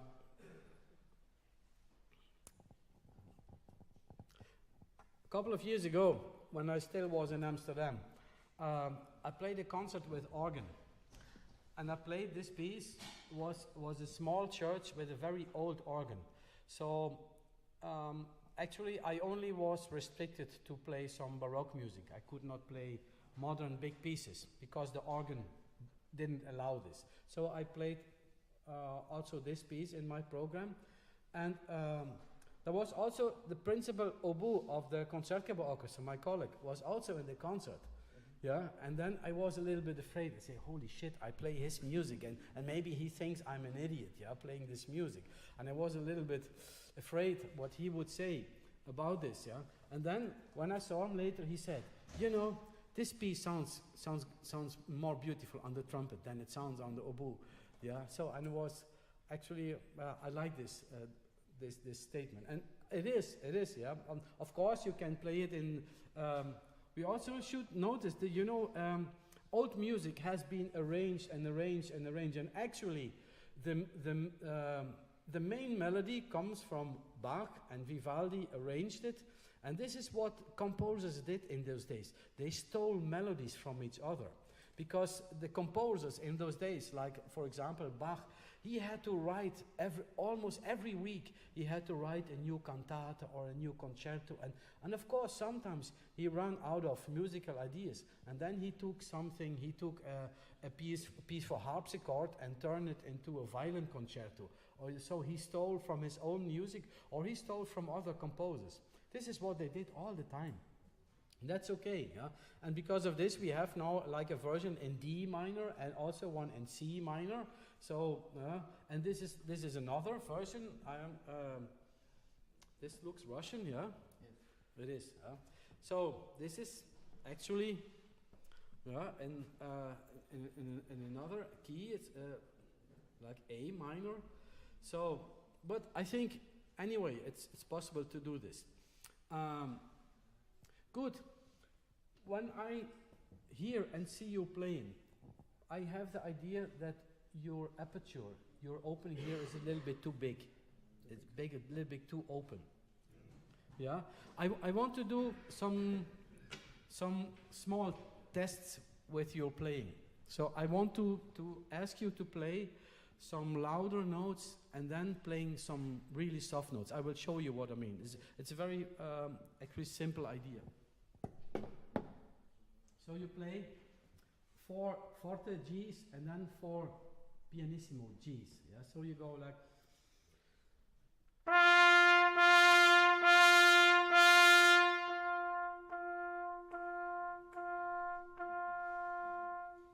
Yeah. Can you do this?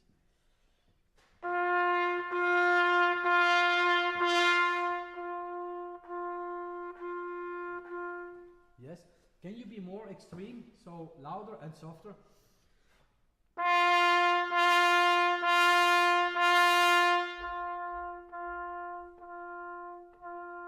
Really extremely soft.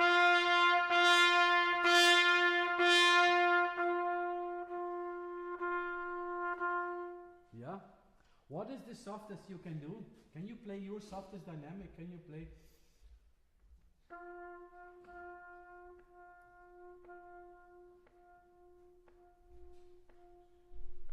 Yeah, try to see how soft you can go. Really soft. Yes? Okay. Good. Can you play some slurring soft? You just play like.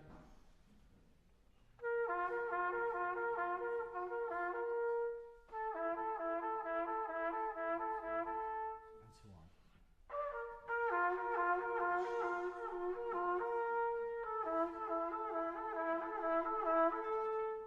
Yes? Okay, good. Do you practice a lot of soft things in your practice? Not so much. Yeah.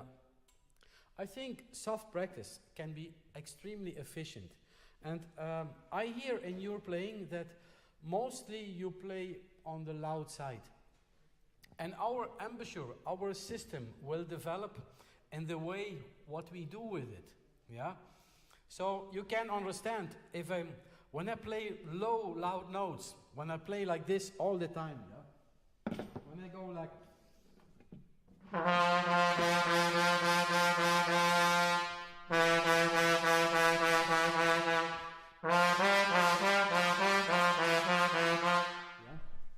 if I would go on like this for about 20 minutes, then I have a tuba embouchure after a while.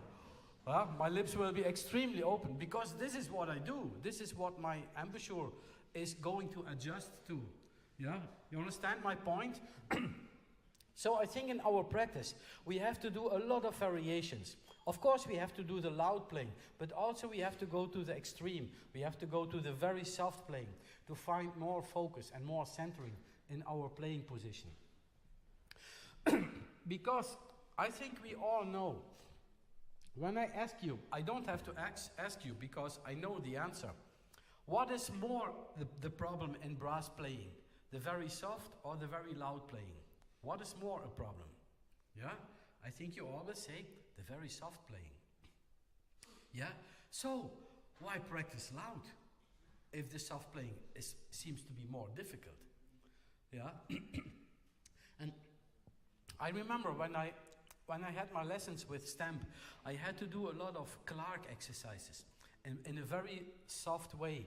And also we had to do a lot with fermatas, what we just did before with the beach study. So the idea like, just like,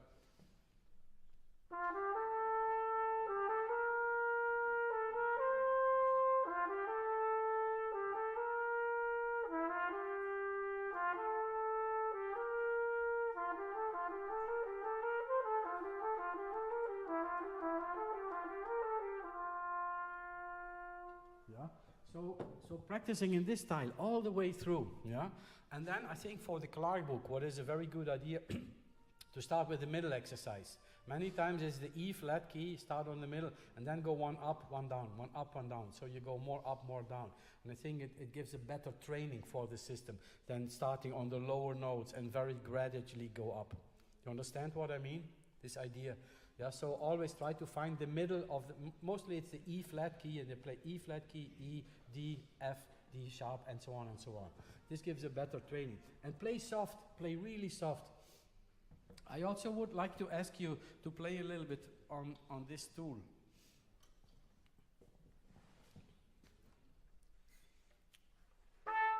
Yeah, we start playing now. Yeah, just you play.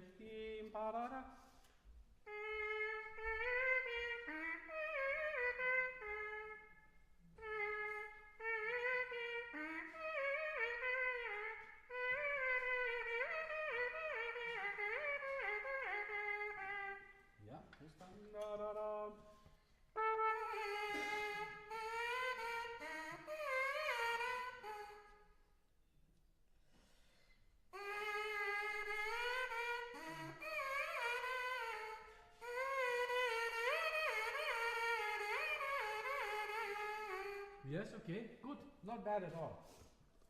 Can you play a little bit softer, a little bit more compact, a little bit more like?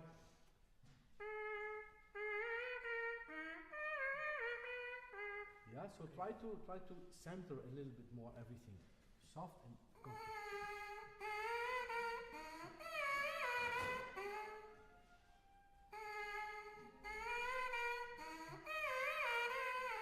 Yeah, can you go soft?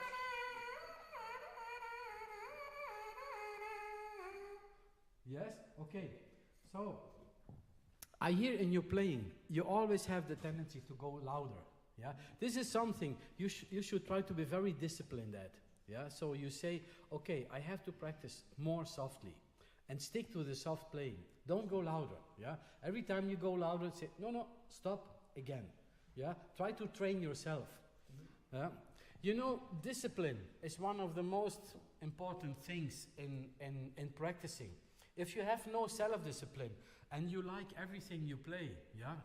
If you love your playing too much and you think, man, I'm the greatest on earth, my sound, mwah, this is, wow, I'm such a great player, yeah? Wow, and you have no self-critics, you will stay the same for the rest of your life. Yeah, of course, the other direction is that people are too negative about themselves, and they always say, "Oh, my trump, I sound terrible. I'm such a bad. Please kick me, hit me. I'm such a bad player." And some people are really self-destructive.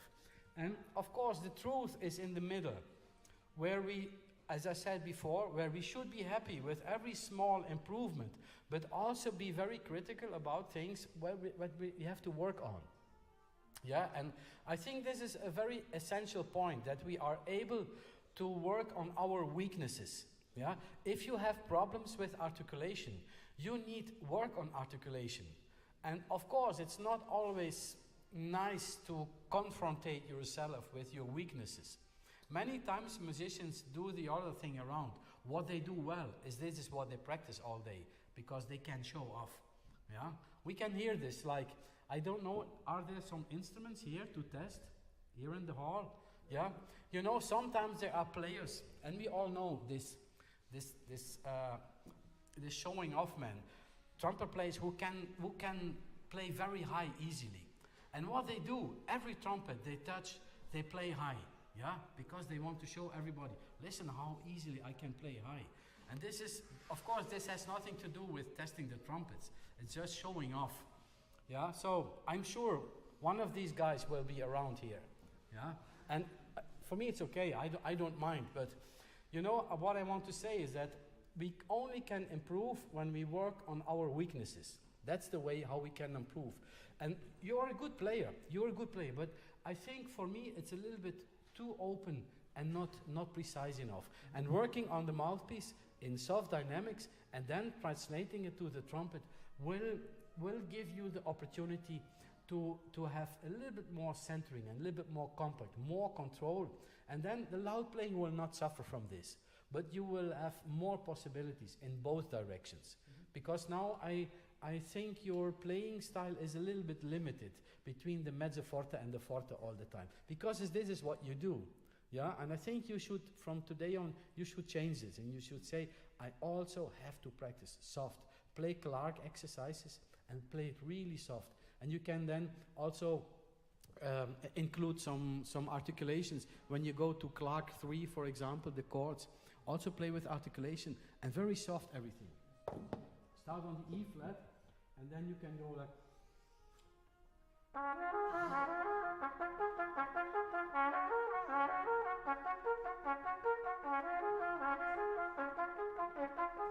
Yeah, and then of course later you can.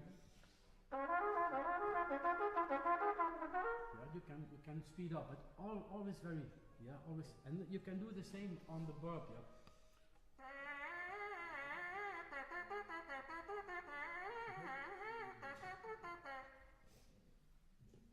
Actually, this burp, I think we all know this tool, yeah, to play on the mouthpiece while we hold the trumpet. This also actually came from the James Stamp school.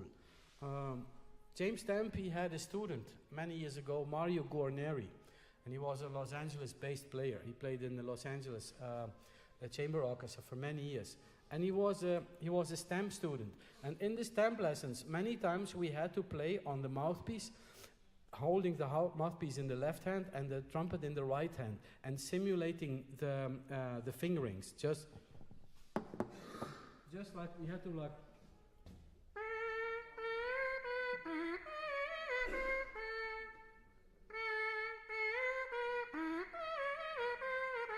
Yeah. So. Because it gives a stronger relation and a stronger connection to the real playing, because we have the fingering and the trumpet is there. Yeah, and then Mario Guarneri, who was a stamp student, he came up with this idea, and he developed this burp, which means bus extension resistance piece. Yeah, and now there are many variations. This is another variation. Doesn't matter what you use, but I think it can be a really very good tool. Also, because when we play the mouthpiece in the trumpet here, I think the idea is when we lift the trumpet, we also lift our bad habits. And when we practice the mouthpiece and the trumpet is there, we can change the habits, yeah? And we are more practical. Because sometimes when we play the mouthpiece like this, and then we put the trumpet in the face, the old habits are there again. Yeah, so the burp practice can lead to a better connection between the mouthpiece and the trumpet playing. Let's do again from the beginning a little bit. We will play together. Yeah, try to play soft, yeah? Not loud. Here we go. Next.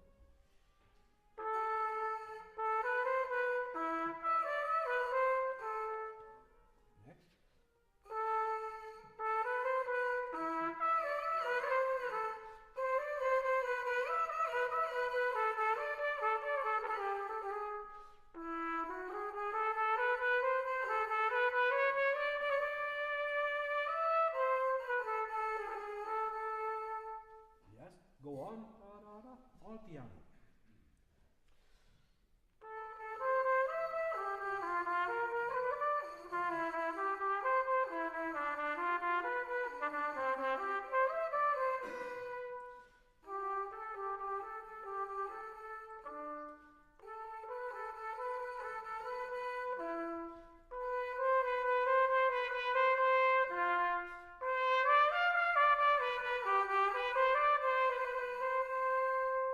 Yes, much better now.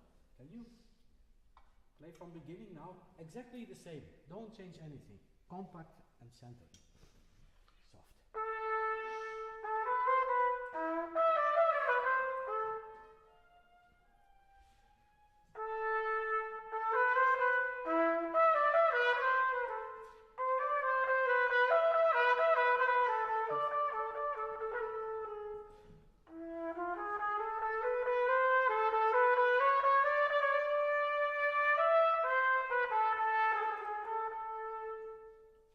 Yes?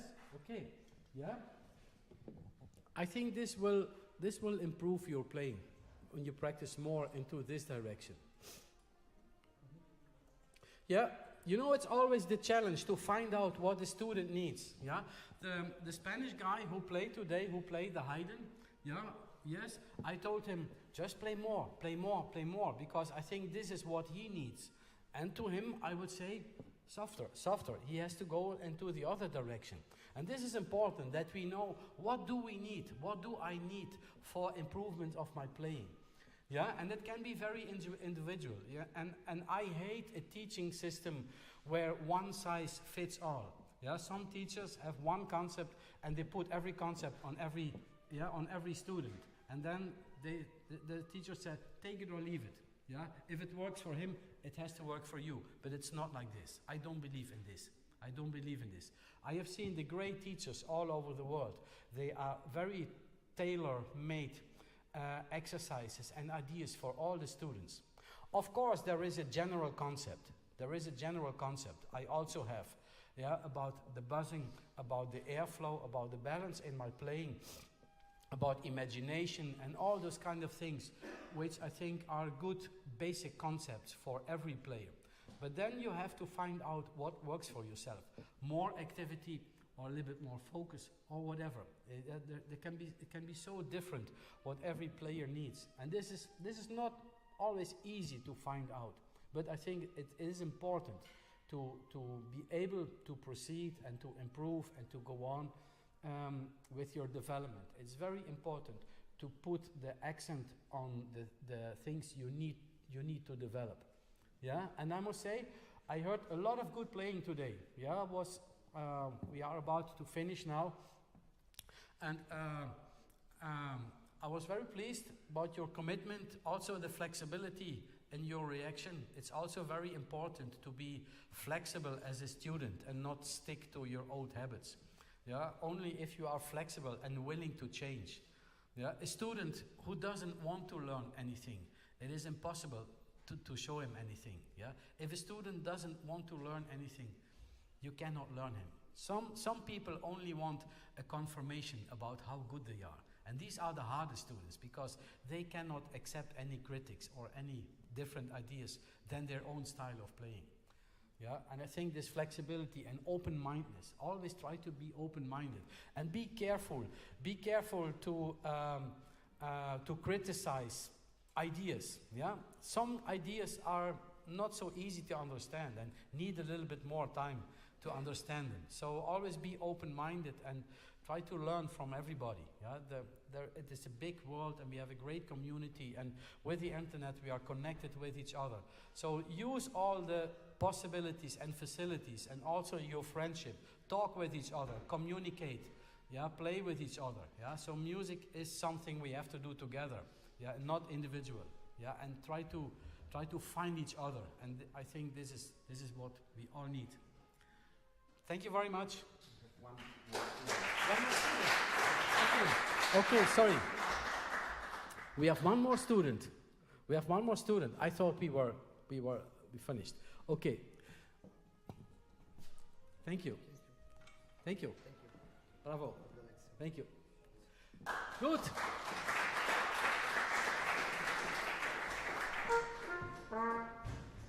Last student.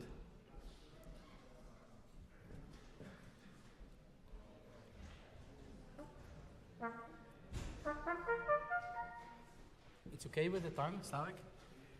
It's okay, no problem? This is so interesting. You know, I can spend all the day.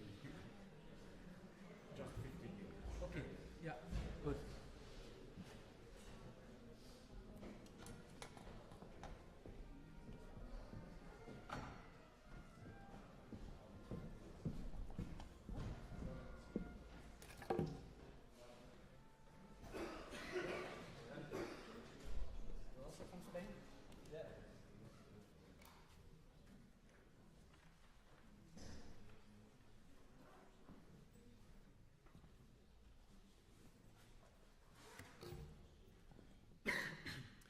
You played this piece in the competition? Yes. Okay, good. Postcards.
Good, great playing.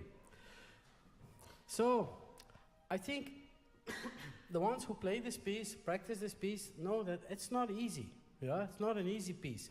I know Tony Plock very well. I know Tony for more than 35 years. And I told Tony once, I said, how can you, as a trumpet player, compose such a hard piece with no possibilities to breathe? Yeah, and he said, I don't think as a trumpet player when I compose. Yeah, so he ignored the fact that he was a trumpet player, and he just wanted to write. I asked Tony, what is this first movement? What is this about? And also the staccato, I wanted to know about the staccato dots on the 8 notes. I said, do you really want to pop, pop, pop, pop, pop, pop, pop, pop, pop, pop? Do you really want to have short 8 notes because of the dots? And then and Tony said to me, he said, no, he said, you know, I'm an American player, I'm an American, I had American education, and in the States they play everything more long.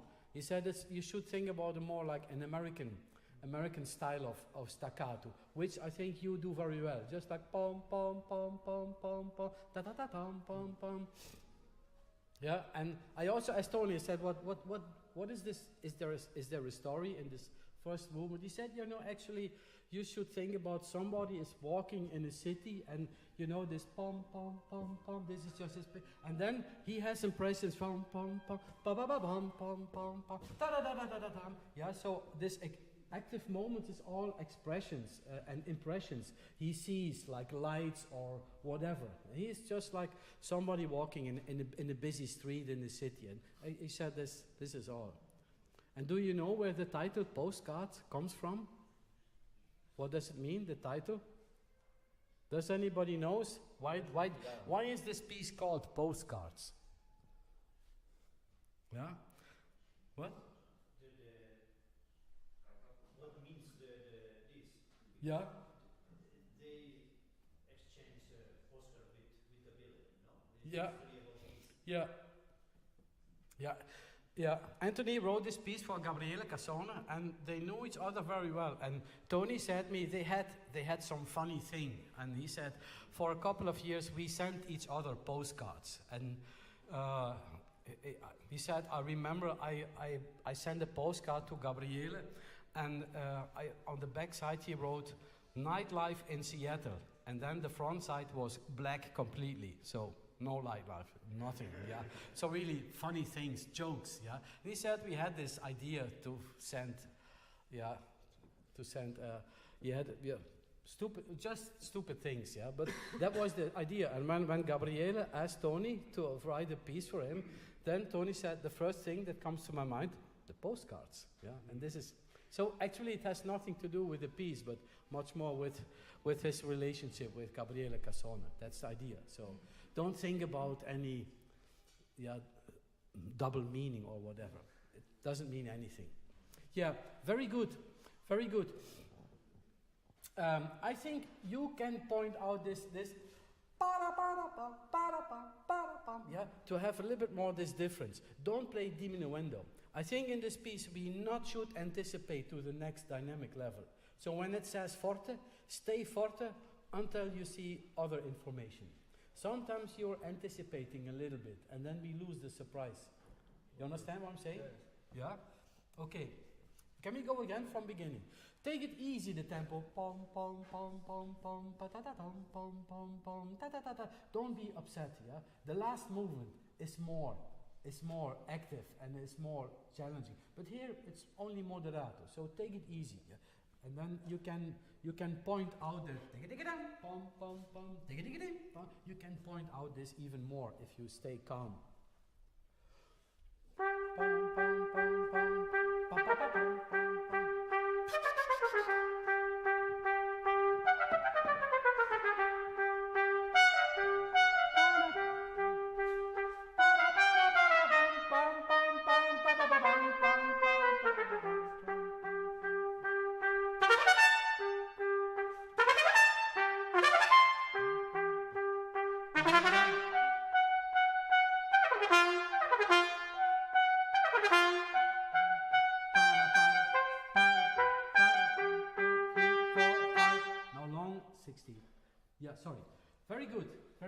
I think here it also says sempre staccato, but just play pa pa ta ta ta. Think like a string player. So the staccato just means articulation, but not secco, not a dry staccato, not ta ta ta pa pa pa pa pa ta ta ta. Yeah. Can we continue there? Very good first part. Very good now.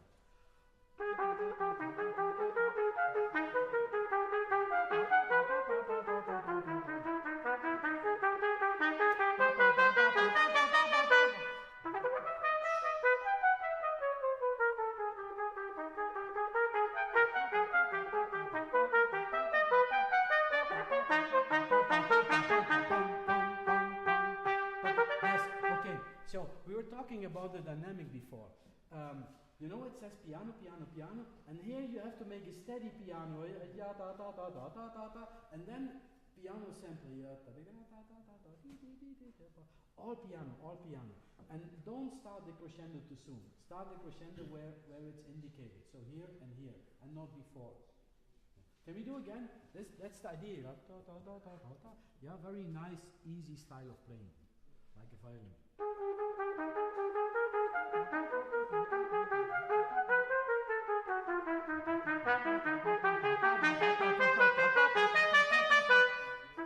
Piano.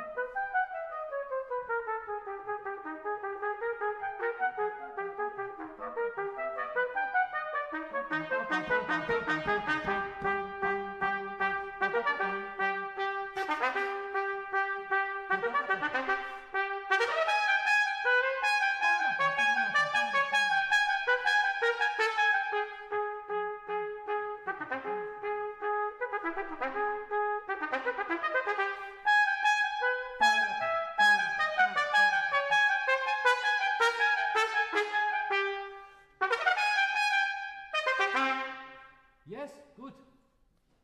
So I think to be very clear with the dynamics, yeah, I think it adds a lot of clearness to your interpretation, yeah. And I think you should try to play like changing meters, like this, like ta da ta ta da ta ta ta ta da ta ta da ta ta ta ta da ta ta da ta ta ta ta da. So try to show this like 1 2 1 2 3 1 2 3 1 2 1 2 3 1 2. Yeah, also here like this, yeah, pa pa pa pa pa pa pa pa pa pa pa pa pa pa. So there is a strong changing inner pulse. We all play 16ths, but with a different subdivision.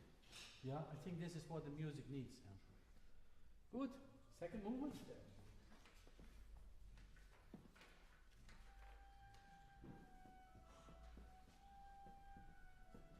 It's offstage music, eh? He's in the right spot, yeah?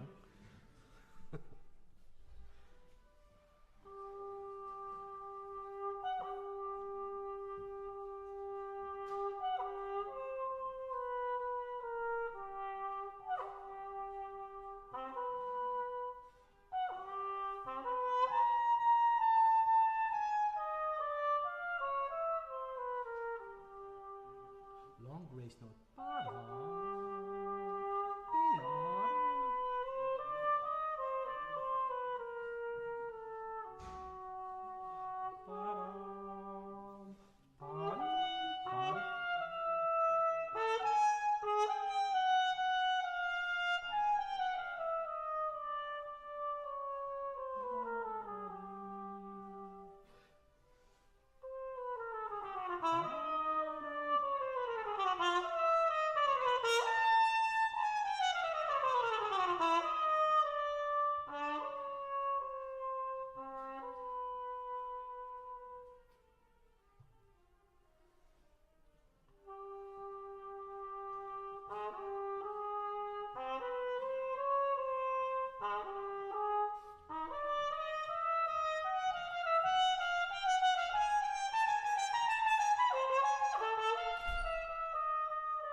Thank you.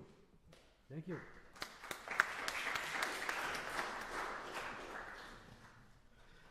And maybe the last note is the most difficult. Yes, I know, we all know when you have to play Inesco Legend, what is the most difficult note? Yes, the last long C in the end. Yeah, I think for many of us. Yeah, Slavic, yeah. Yeah, that's... And why it's difficult, yeah? why is it difficult to play such a low, soft note in the end? We all can play low Cs, and we can play good Cs. But after very active playing, of course, there is a little bit tension in the body. Of course, we don't feel as calm as in the beginning. And this makes it difficult to find the right balance, to have a nice, clean, low, steady C. And I can see in your breathing is a little bit too much here, I think.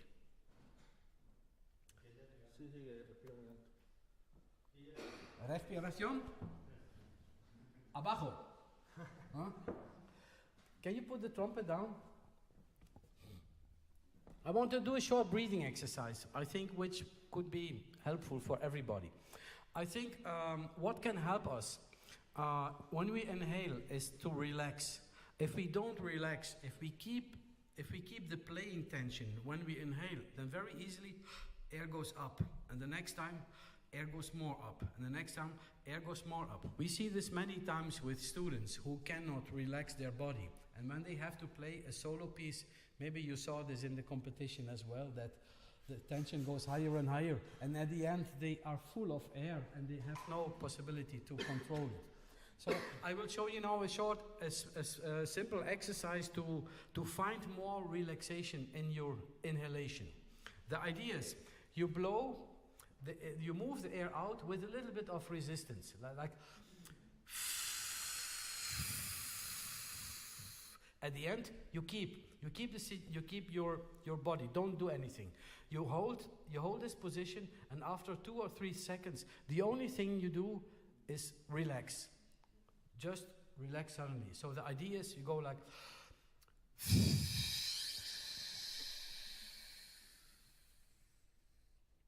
hold and then relax. So at the end, just like a puppet on the string. Yeah, just relax. Can you do this? Go. Hold. Yeah, hold. At the end, hold. Yeah, even if you're empty, hold this position. Yeah, to feel this this tension, and then to make this release. Relax. Go. Hold.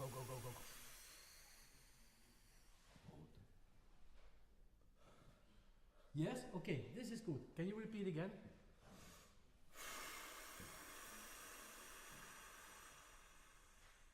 Hold it, and then relax. Yes, so what we see, in the moment when he relaxes, some air moves inside. You breathe, but not actively. It just happens because you relax, and then physics want to equalize the air pressure in and outside. And this idea, this can be a very good foundation and starting moment for a good inhalation. So if you develop this exercise, allow a little bit more air inside in this relaxation. So the next step could be, you do so.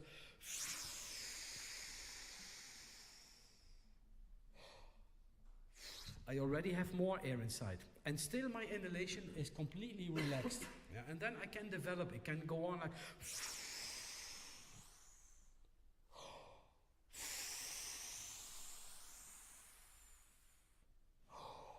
Yeah, and still all my inhalation is completely relaxed.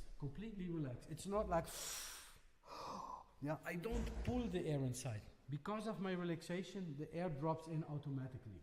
Can you find this and just have a little bit more air inside, but don't pull, just let it go by itself. Go. Hold it. Just relax. Go. Hold and relax. Relax.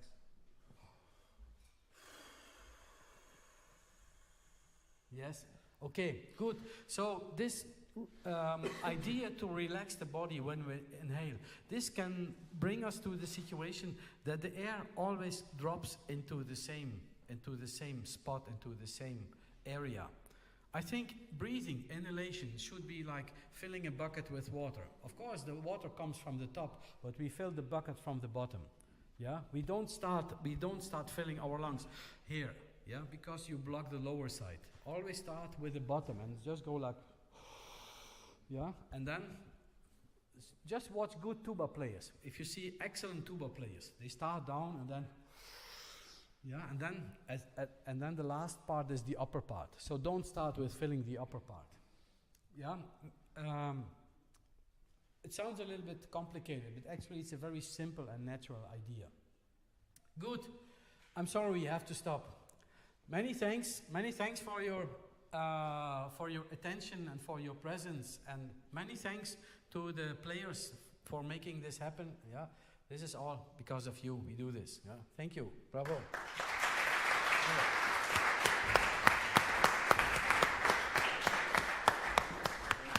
Thank you. Teraz zapraszam na 5 minut przerwy. 10 minut przerwy, po którym odbędzie się bardzo ciekawy wykład. Wszystkim polecam. Pan Tomasz Lubitz będzie opowiadać o małych rzeczach, które możemy zrobić z trąbką, żeby się grało łatwiej. I będzie to wykład aktywny. To znaczy potrzebujemy uczestników, którzy chcieliby coś zmienić w swoich instrumentach, po to, żeby grało się lepiej. Tak?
I don't need.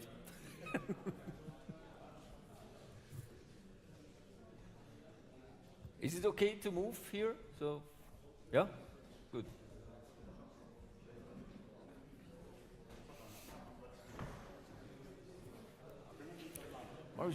Marius, I will call you then. Yeah? Then first give a short introduction of so why and okay.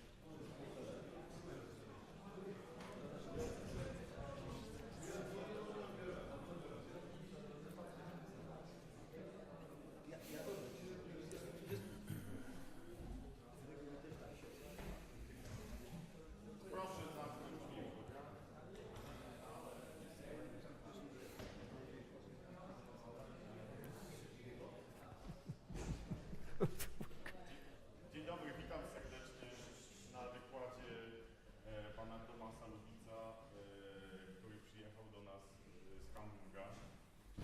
Pan Thomas Lubitz jest znanym i cenionym konstruktorem instrumentów, myślę, że jednym z najlepszych na świecie. Opowie nam o swoich doświadczeniach związanych z tym, jak wrażliwym instrumentem jest trąbka na różne małe zmiany, na to opowie nam, jak należy czyścić instrument, jak o niego dbać i w jaki sposób również można go dostosować do swoich potrzeb. Mam nadzieję, że Państwo skorzystają z tej wiedzy. Moim prywatnym zdaniem, tak, często popełniamy taki błąd, że muzycy profesjonalni są podobni do kierowców rajdowych, tak, którzy nie powinni używać samochodów prosto z salonu. Jakby to, czym zajmuje się na co dzień pan Lubitz, to również jakby dostosowanie instrumentów do indywidualnych potrzeb muzyka, co myślę, że jest bardzo ciekawe. Okay? So, I speak in Polish. So. Yeah, very sorry.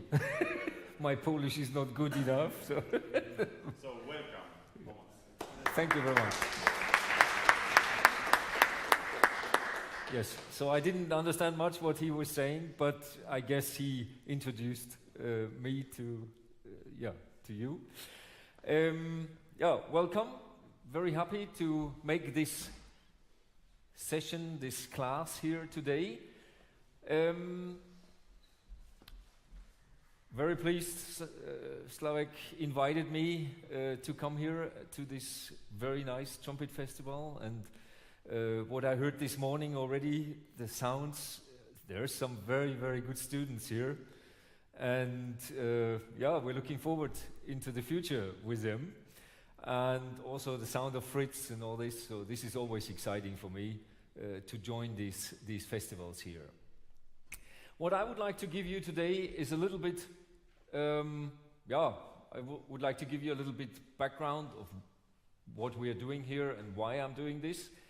And then we would like to give you some samples, also sound samples. How different instruments are, what kind of differences on instruments are really important or less important or very individual. So I later on will ask somebody to come up here and play a little bit, and then we can do changes and see how the instruments are working. So first I would like to give you a little background of from my side. I'm building instruments now since more than 40 years, getting older. I started when I was 17. I was a trumpet player myself, and for me it was really the idea, building instrument. That was a great craftsmanship and everything, and I got so excited. So I started really with 17. I started to learn how to build instruments.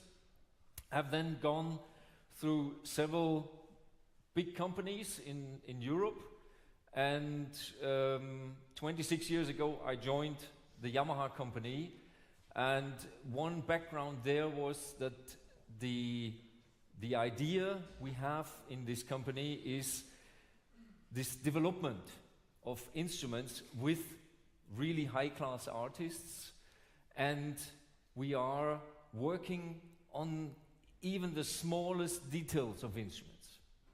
So it's not just, okay, we change the bell or anything.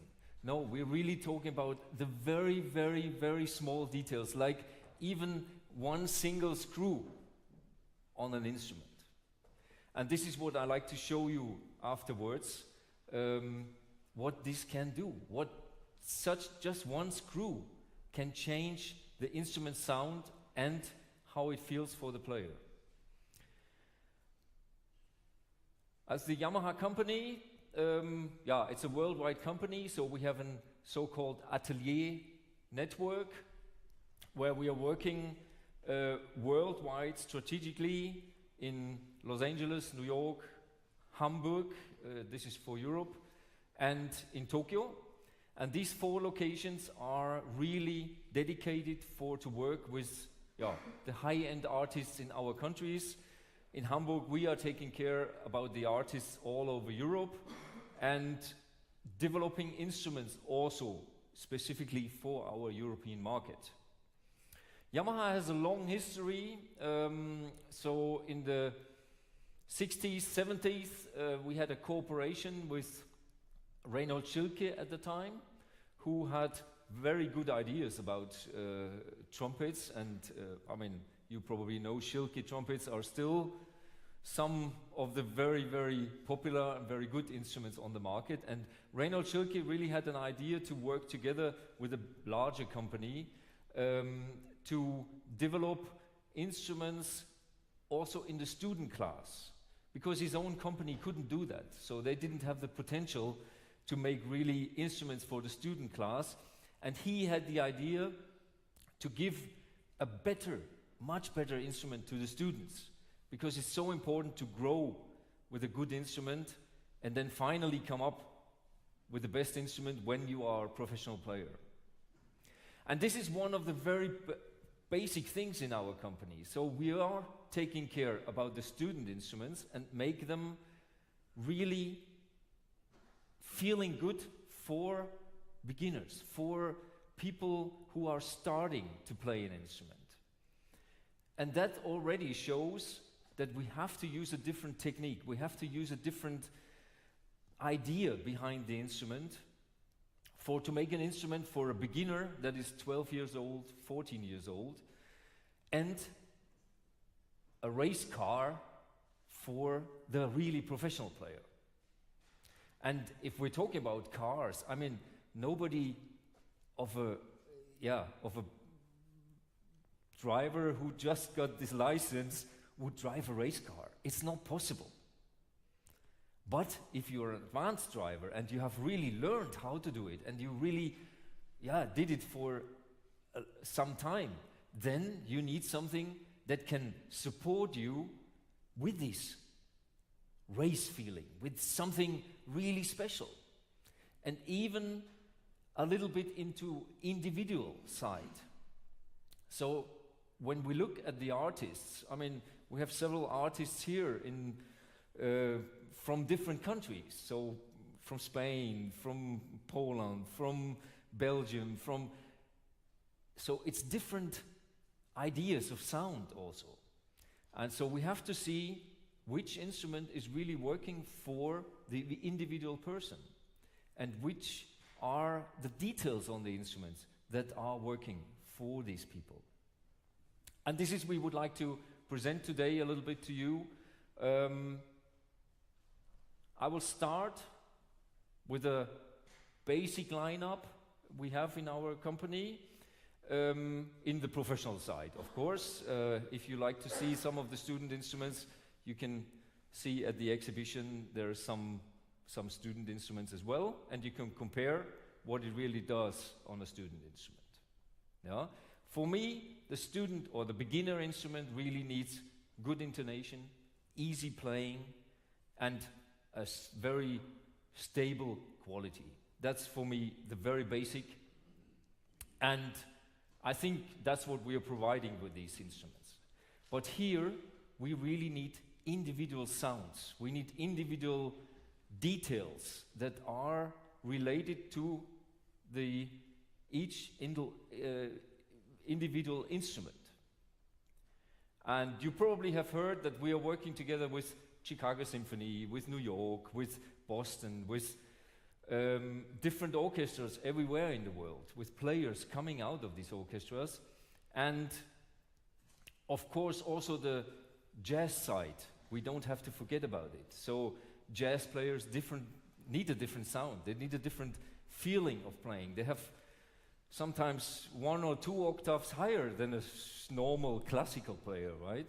And therefore they also need a different instrument, something that supports what they're doing. Now, if we look into the basic of an instrument, I mean, trumpet looks like a trumpet, of course, 3 valves, lead pipe, bell, but there's so many individual differences on every single instrument, and let's start with a very basic model. I must say, this model is one of the most sold instruments everywhere in the world. And that for me was very interesting because it was developed with a jazz player.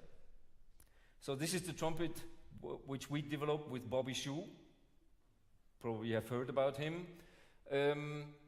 And Bobby has a very good way of playing. So his teaching method is built on kind of yoga breathing. So he has gone through difficult passages in his life. Jazz players sometimes do that. But still, I mean, he's not the youngest one, and still he's playing so good. And for us was so interesting that when we developed the instrument with him, that this instrument was playing so well, not only for him, but suddenly for many, many other players as well. And even classical players sometimes prefer this instrument. So the basic construction of it is, it's relatively light from the construction. That's something you can recognize simply already the braces in the tuning slide. It's built on a reversed tuning slide base. So reverse means the lead pipe is a bit longer, and then the first, or in this case the second, resonance point in the instrument is a little more far from the beginning, right? In an instrument we are always talking about resonance spots, and a reverse tuning slide, a reverse lead pipe always has a longer starting point. So the first real spot here, you feel a little more far away. So it feels from the beginning a little more open. Additional than the lightweight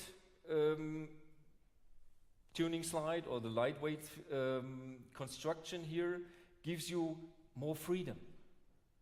So that shows, for him it was really important to play something that is easy in the high register. It's versatile, it has a lot of possibilities for flexibility, for fast passages. On the other side then, you have to compensate this very much freedom by other parts of the instrument. So from the construction here, and this is not negative or positive, it's the smallest bore size of all these trumpets here. But it's just in combination with this lead pipe, with this bell, this bore size works the best. And with the bore size, what the bore size is, how it's defined is really the inside size of these little slides, and in this case also the inside size of the pistons. So the real size that goes through the pistons, this is what we call the bore size of an instrument. And in this case, as I said, this model comes with the smallest bore size in the valve section, but it has the biggest bell of all these trumpets. So it's the largest dimension of the bell. And that again shows it's a combination of the parts that are working together. So it's not only just the lead pipe or not only just the bell. It's really a combination of all these things together. And that makes it so interesting to develop instruments with these players. I will just now go to one of the other models, just to compare this. If we look, for instance, this one is also a very successful model. It's a so-called medium-large standard Xeno model. So here we have, for instance, also a standard tuning slide. This means the lead pipe length is shorter than on this trumpet. On the other side, we have more weight. We have a brace here in the tuning slide, we have a brace here in the instrument. All the braces in the instruments are heavier.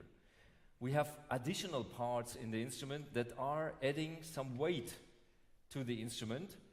And just like we talk about this little button here, yeah, it's adding little weight on the first slide.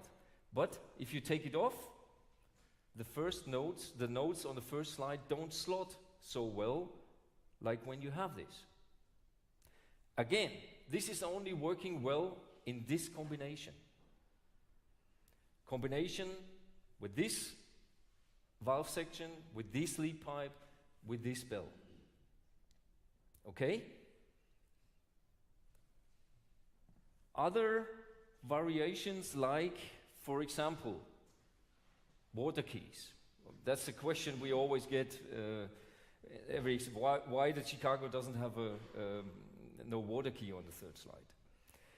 It's again something, when we are developing instruments with the artists, we really trust and believe in our artists, and then have to really accept sometimes what the artist has the experience in the orchestra and in his playing. And if the artist feels here the water key is negative, then we also say, okay, if you can play it like this, we have to accept this. And it's really true. If you put the same slide with a water key on here, the trumpet works different. It's a different sound. Without water key, it's better. With water key, you take something off. On other trumpets, it's again positive. It's in a positive direction. And even sometimes, like I said before, this one has different cork style in the water key. And so on this trumpet, we tested many different variations with corks, with synthetic corks, with everything. But we always came back to a rubber version here that has a little nipple that goes inside the water key hole. And it's the best. For this trumpet, it works the best. But if you put this one on another one, again, it doesn't work. So this is where we have to be individually different and find variation that are working with this player. And then, in this case, really, I must say, it's worldwide the best sold trumpet. So that shows this the construction itself is positive and helps many people to play in a good way and to play easily. So I now would like to just give you a bit of an idea of the sound also of different models, and so hope you can recognize this. And for this I would like to ask Marius to come up here and play a few notes on some of the instruments. So I will give you always a little input what the instrument is after he played, just so to not give you a neutral idea of what you are hearing. Okay? Good. Let's start with this one.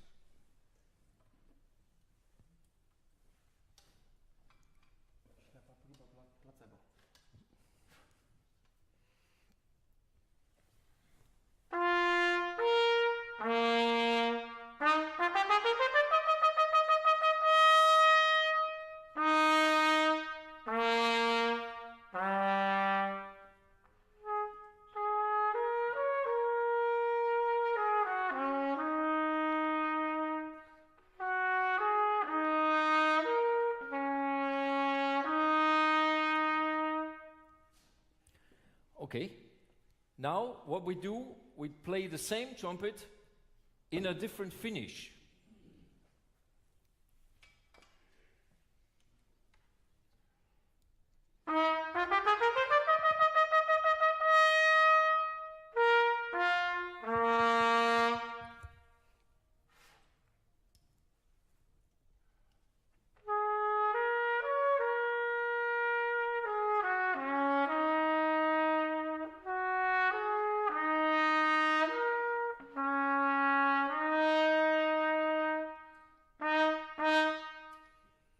Do you hear a sound difference? We go back to the first one.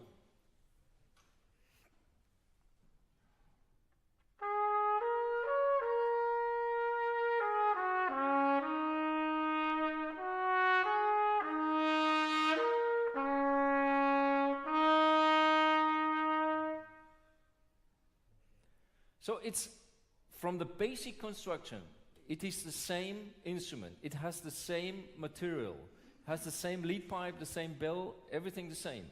Just the finish between these two instruments is different. Here we have silver plated, here we have lacquered. The major difference in this one is silver is a metal and it's added on the normal instrument, and therefore it's adding more weight to the instrument. At the same time, the silver finish reacts differently to a lacquer finish. A lacquer finish is an epoxy alternative material that is added just on the polished instrument. But you can hear already from these two instruments a clear difference. How it sounds, how it projects.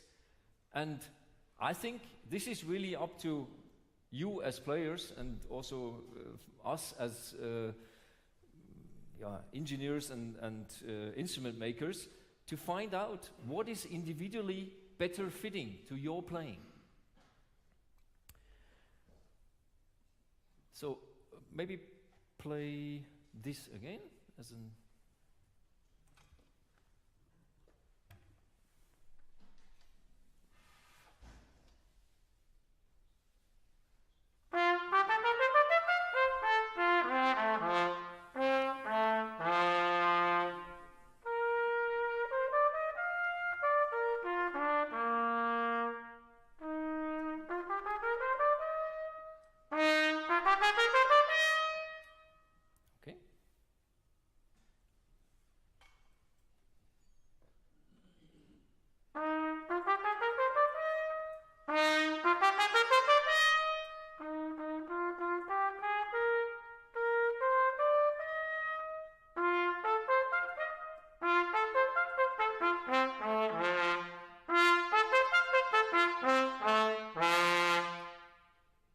How does it feel for you? Easy, much easier to blow. This one, okay?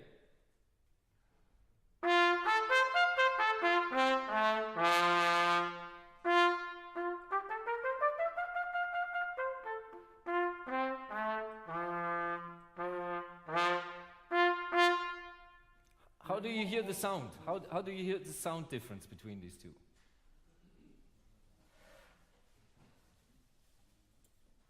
This is more open, but this is more clear.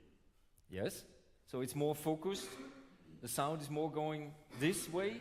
This one is a little more that way, right? Yeah. Okay, good. We have the same listening. But in my feel, it is more free. Okay. Easy blow. Yes. Okay. easier to maybe control. It's only first impression. I hear actually more control on this one, Maybe. but your feeling might be that you have more control on this one, right? And so this is what makes it so complicated sometimes to really find individually for one player the right setup of the instrument. So what we're talking here is the same trumpet in reverse style. So in this case, again, we have a reverse lead pipe, reverse tuning slide, and that means we have to balance a couple of things differently. For instance, we're missing the second brace here, but as you say, it's more for you, more easy to play, it's more open to play. At the same time, also the sound is changing. So this is where we have to find for ourselves the solution, the decision. Okay, I want to go more really easy playing. I need to play high notes. Or I want really an orchestra, deep sound into the concert hall. And this is, at the end, your choice to find the right instrument for yourself. Right? Let's have a look. Okay, let's play this one again.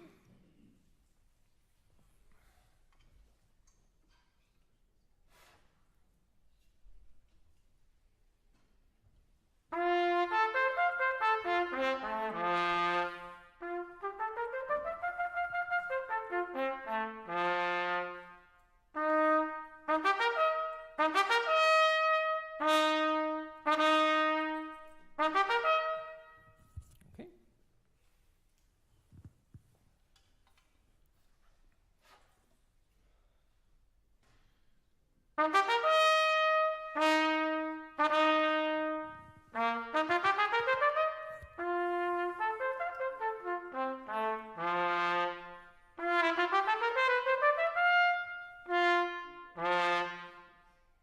How do you feel this one? Once again. Okay. Once again. I have to think.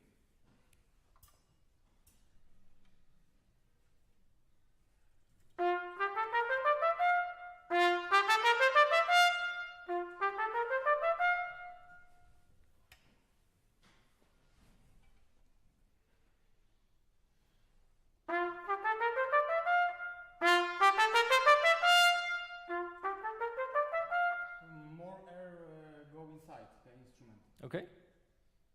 But The sound difference? Bigger sound? Yes. Yes, it is.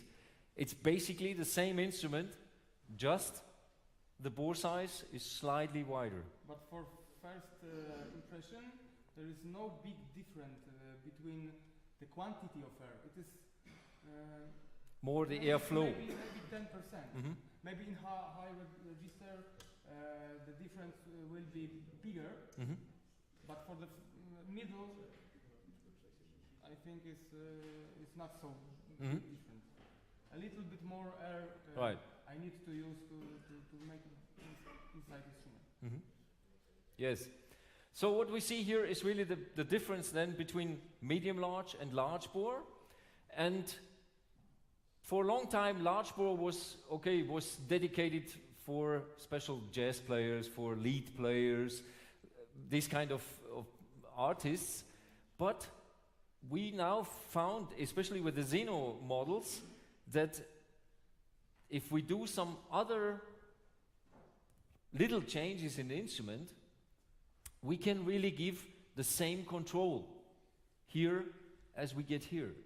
So for me, large bore is not from the beginning negative. It's really something which can help some players with the right mouthpiece combination to get a really big sound, a really open, big sound.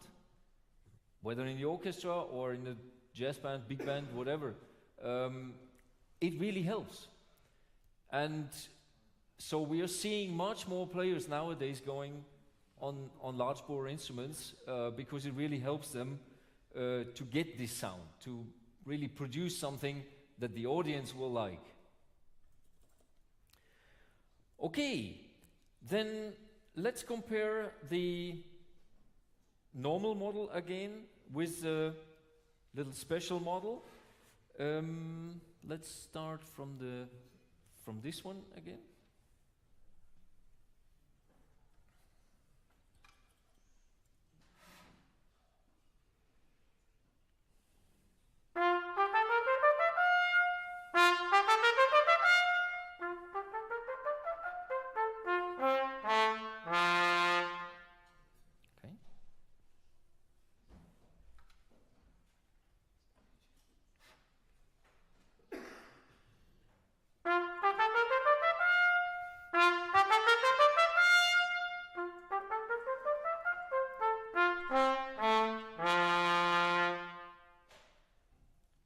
What's your impression? What do you feel? Maybe the first. I can give more air inside the instrument to feel the resonate with the instrument. The first one, okay. Maybe this is only impression. I have to. What difference do you hear in sound? What? In my opinion, the difference. The first one was very good, very focused. But the second one had in the whole room double sound, bigger, extremely bigger sound. It's the projection. Completely agree. Also here, what I heard was. What I heard here was more colors in the sound, more overtones, more something that was going into this beautiful sound. It's going there. But this one really, for me, gave also, just standing here, I could hear more of you.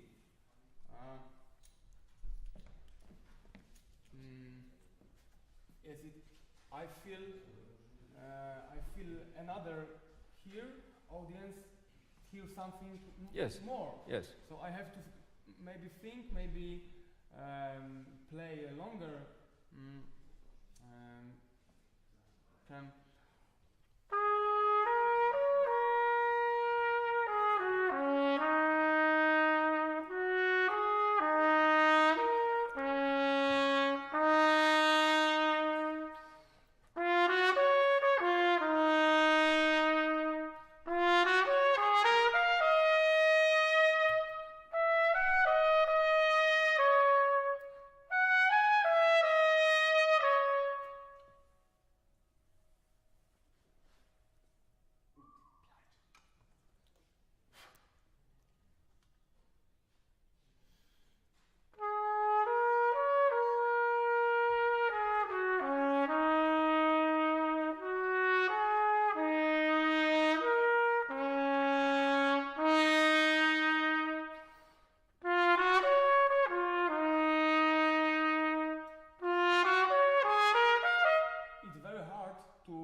This model after this. Okay. Now I feel really big difference. Okay. Like when I take this, where am I? I can't find the center of the sound. On this, for my feeling, pick every note is on the good place. Okay. Here, it's not a big difference, but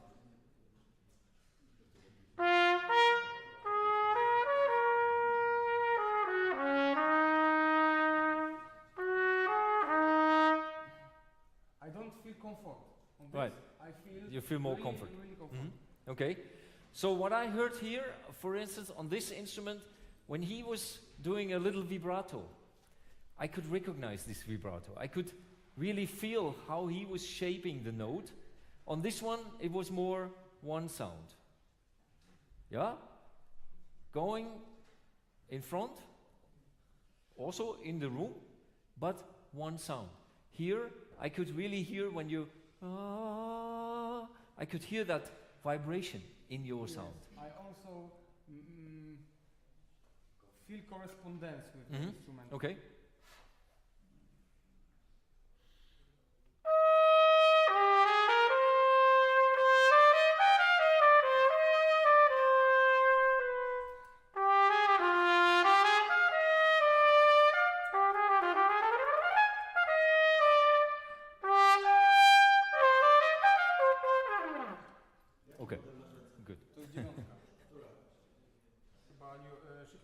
this is the, yeah, we call it Chicago model. So what we're looking here, bore size, everything is similar, but the details of the instruments are different.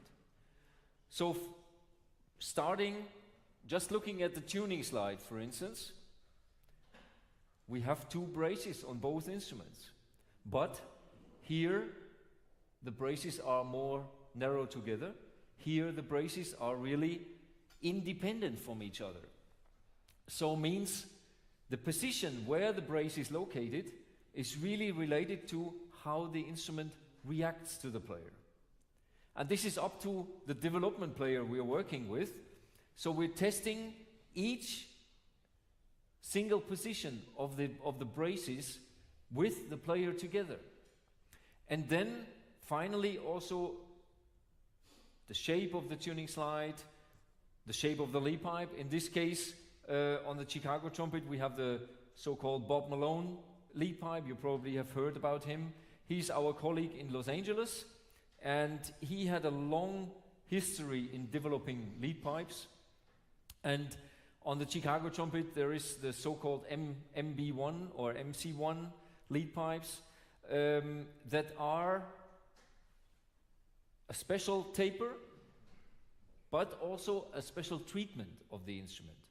So the lead pipes for this instrument, for instance, have got some heat control. So we put some temperature on the lead pipe to give them a different reaction. Only in the Malone? Only in the Malone, yes.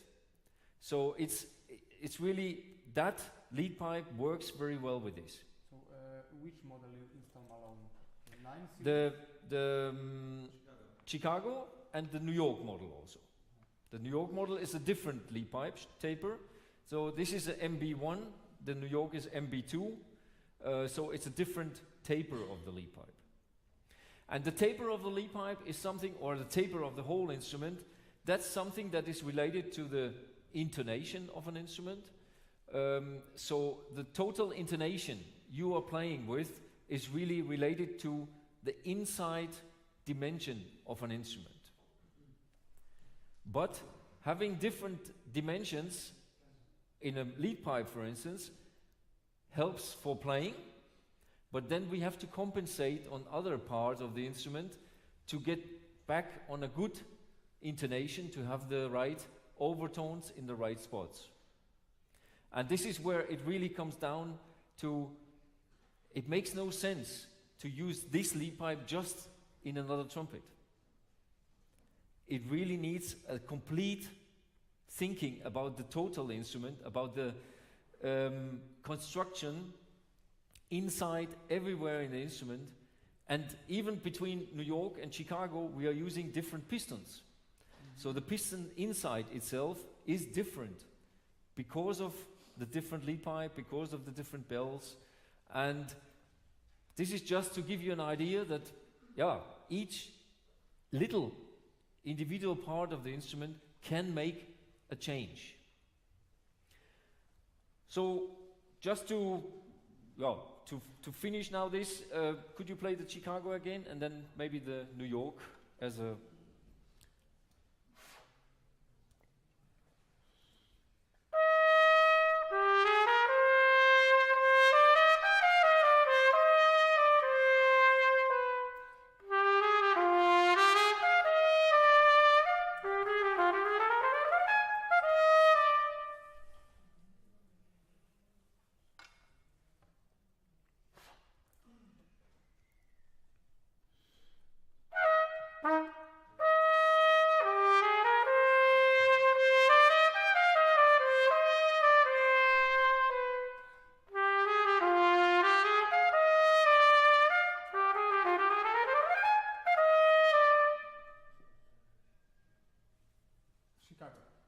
You would go for the Chicago, right?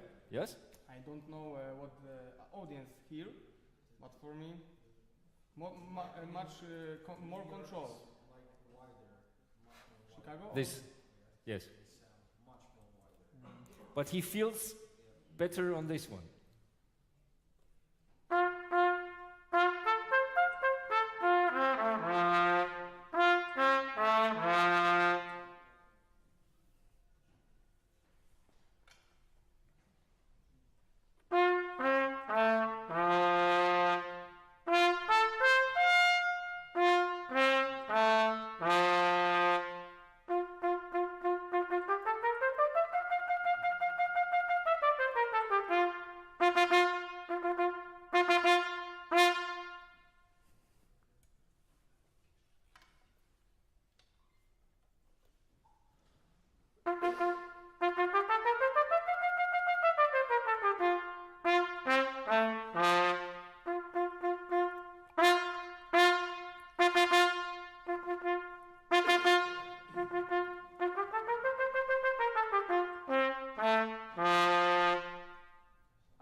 spend more time with instrument. There are different, but I don't know which one is better for. Yeah, I mean, this decision cannot be made in 5 minutes, so you really have to play it in a, It's not easy. even in an orchestra or in a. Yeah. No more, no more. Okay, then any questions to this so far? Yes? This is, in our company, is based on the development player. So with Chicago model, we work together with the players from Chicago Symphony. And with the New York model, we work together with the players from New York. That's the basic, yes.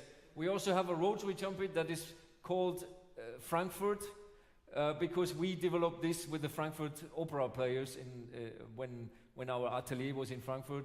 So this is really based on where the players are located and where they're playing. Any other questions to this? Okay. Then I would like to go a little more into details for individuality. No, before that, I just would like to present one more. This is an instrument we built on our history. So we have a history in the Zeno trumpet. The Zeno trumpet was this model. This is already there are several generations of the Zeno trumpet, and just recently we celebrated 25 years anniversary of Zeno trumpet, and this model here is this anniversary model. So what you can see here is really some optical changes, like the gold-plated caps, gold-plated finger buttons. It's a reverse style instrument, and it has special shaped braces. So what I said before, on a normal reverse tuning slide instrument, it's normally not possible to put a second brace.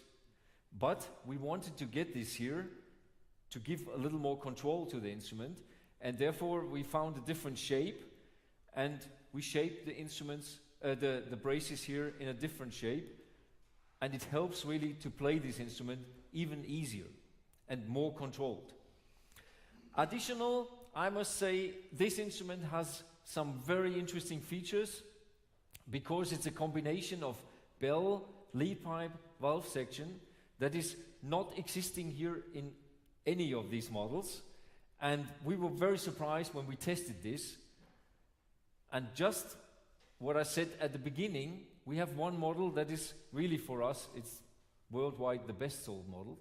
And this bell is in this model also.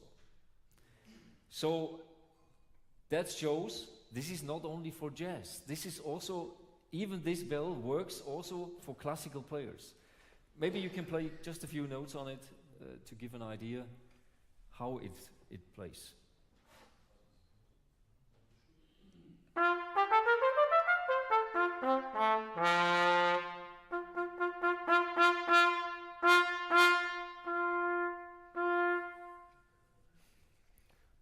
Give you a normal one.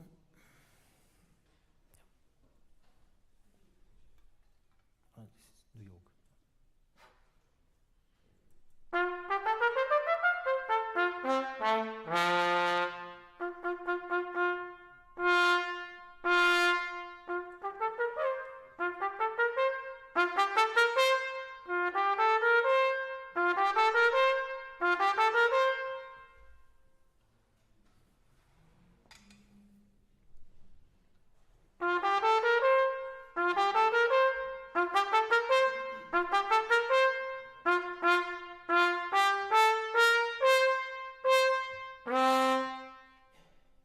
So for me, this is darker, but at the same time has more vibration. And when you push it, the overtone's coming out.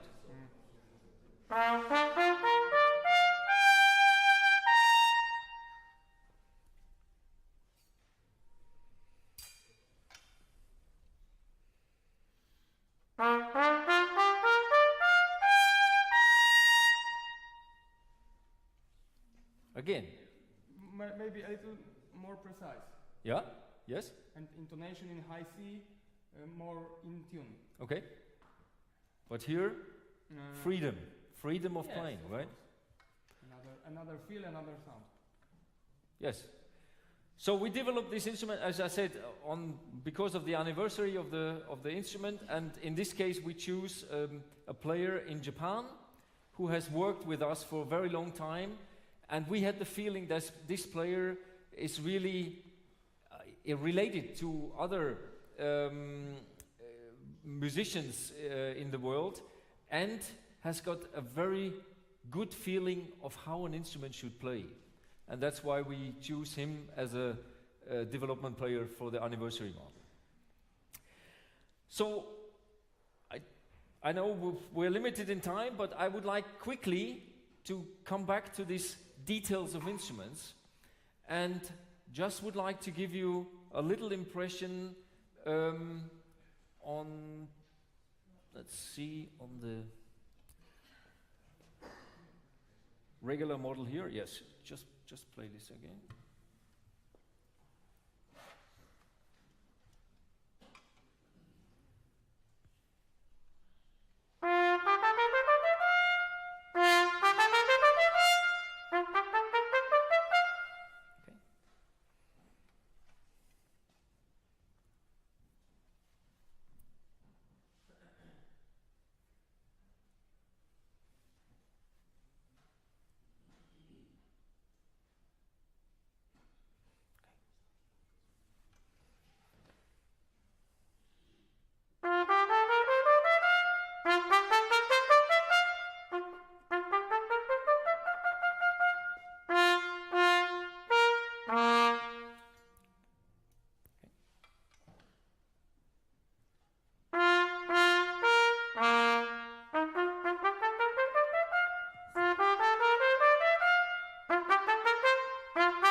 Okay.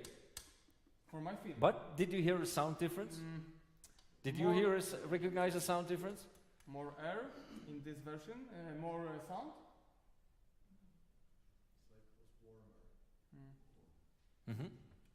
Okay. So what I did was just put a new water key cork into the instrument. So there you can see even just the water key cork is related to our sound. It's related to what we do with the instrument. And I can only recommend that you as professional player really should go at least once a year to your workshop and let them look at the corks, at the felt, the top felts here, to clean the instrument inside. This is really, it's something we recommend normally that a professional player should do even every month by himself. Just put water through, make it clean inside.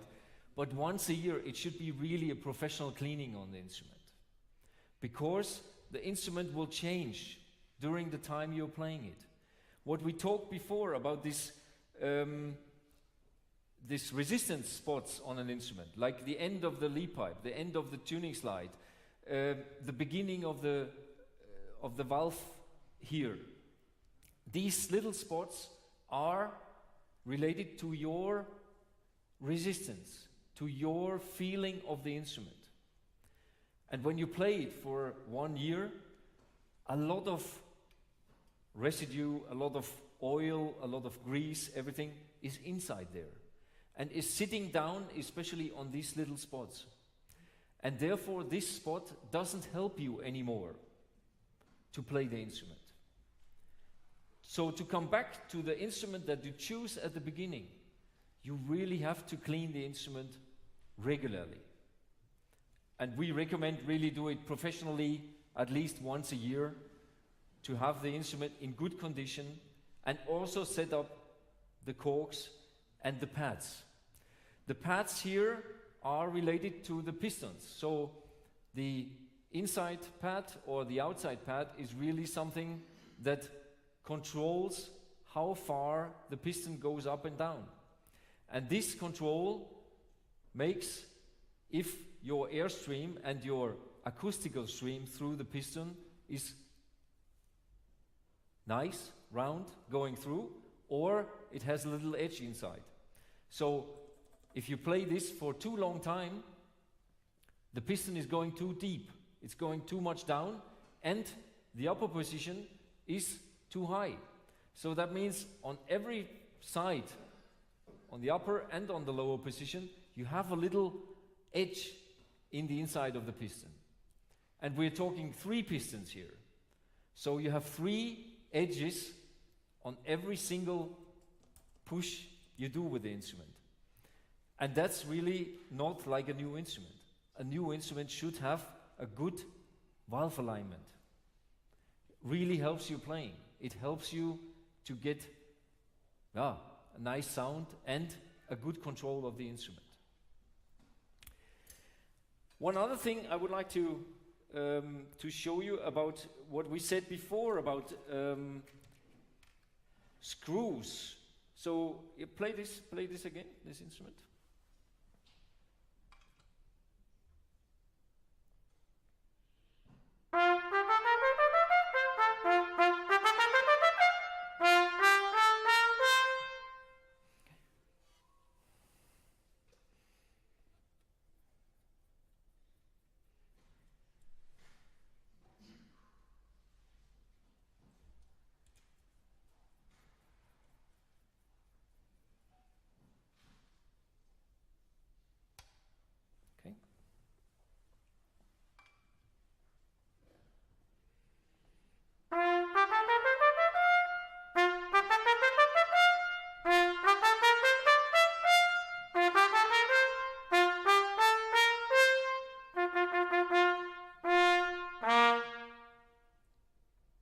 Do you feel a difference?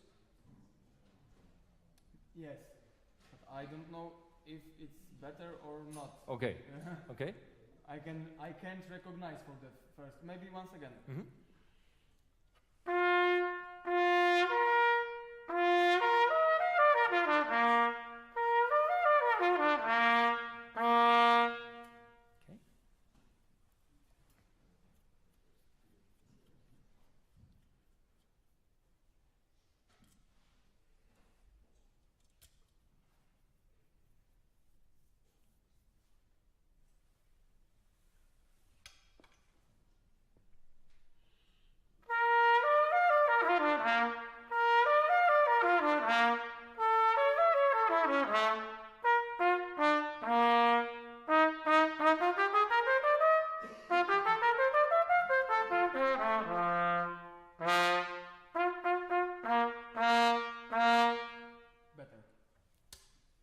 Right. For me also, this screw type fits better to this instrument. And we are talking here just this little screw as a stopper screw on the third slide. So the third slide is one of the most influential and most sensitive part of a trumpet. It's not on other instruments, but on the trumpet it's really one of the most sensitive parts, the third slide area. And that comes back to what we said before. Whether you have a water key or you don't have a water key, it's really different. It's sensitive. And it supports your playing or it works against you. And this is really one of the backgrounds we're working on every day with players and for the development of each individual instrument. No? Other possibilities we have, and there's maybe, just play a few notes again. Okay.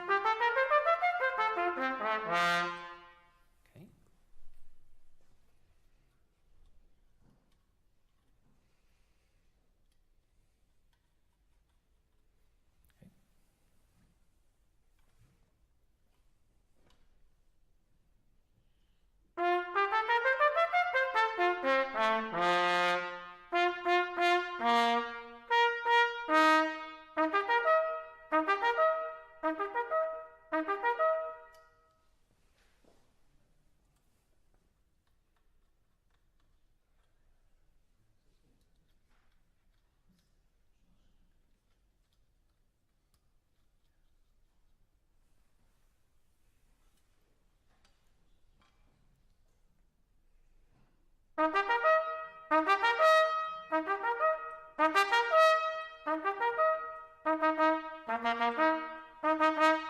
heavy on this heavy cup. Means you have to push more Yes, to but, play. Maybe a little more dark sound. How did you recognize the sound difference?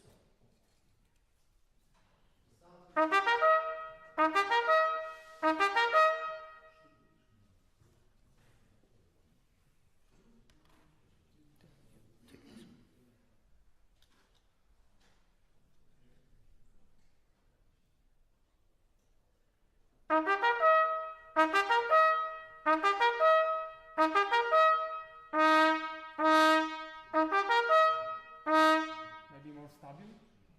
Yes, but for me the sound goes a little bit, right? So it takes away something that is interesting, that is trumpet. And this is where we have to find a good balance between, do we use heavy caps or do we really destroy the sound of an instrument with this? Or maybe we can modify the instrument.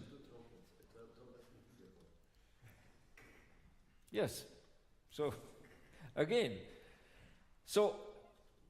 what we were talking here is really just one cap on the third piston, on the third valve, and play this again.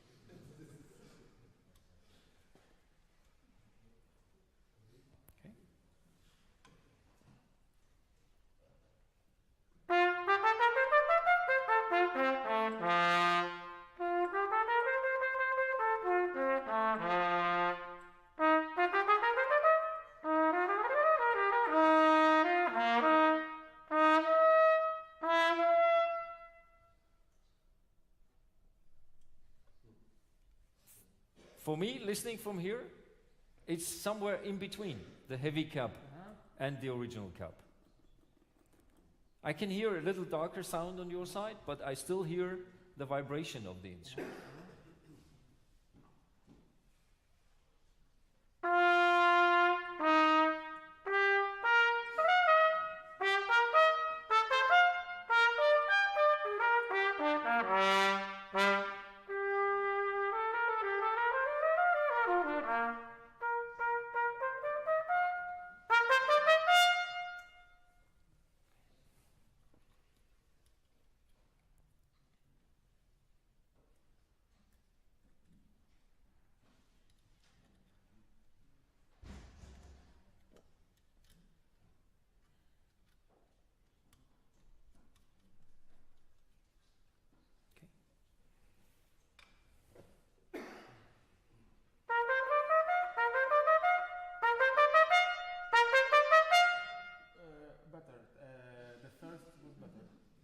Okay. For me. Okay. Good. So we're talking here a little ring that is less than 1 millimeter thick, and just we put this between the bottom cap and the valve casing. So there you can see every little detail of the instrument starts ringing, starts really working with the player, and even that little thing changes something. So we have to be aware of this, and we have to be aware that really when we play the instrument for a long time, something will change. But we have possibilities to come back to the original instrument and really to have an instrument that works well for all of us. And I mean, especially in your case, it's your profession, it's your life to play with this instrument. Therefore, for us, also as a company, it's very important that you have the best instrument and then you can really play this instrument for your professional career. That's really important for us, and that's where we're investing a lot of time, especially working with players all over the world, and to get feedback and really hear different sounds, hear different variations, and then build the next instrument generation for you. Are there any questions? Yes. How do you know if it's a problem with the instrument or the mouthpiece? This is, you can easily figure out when you're using the same mouthpiece for two things. And if it's one time working better, one time working less, you really feel, okay, it's the instrument. The mouthpiece is another matter, and I really appreciate Frits said this before to one of the students for the high register, for instance, the mouthpiece could help. Yes, the mouthpiece is the starting point of your intonation. It's the starting point of your relationship with the instrument. Therefore, the mouthpiece must be in good shape inside. This means the backbore or the throat should be in good dimension to give you the right combination with your instrument. But coming back to your question, so we really, we say, okay, this one mouthpiece you play on different variations, and then afterwards we can talk about the mouthpiece. But first, it's the same. And if we find a better combination with this, it works. Many players coming to us also asking for mouthpiece things, and mouthpiece is sensitive, yes.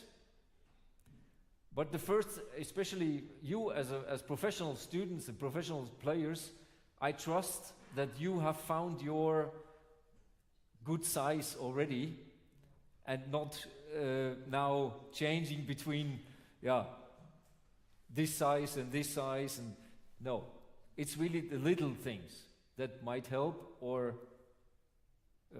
are negative in the way you're playing it.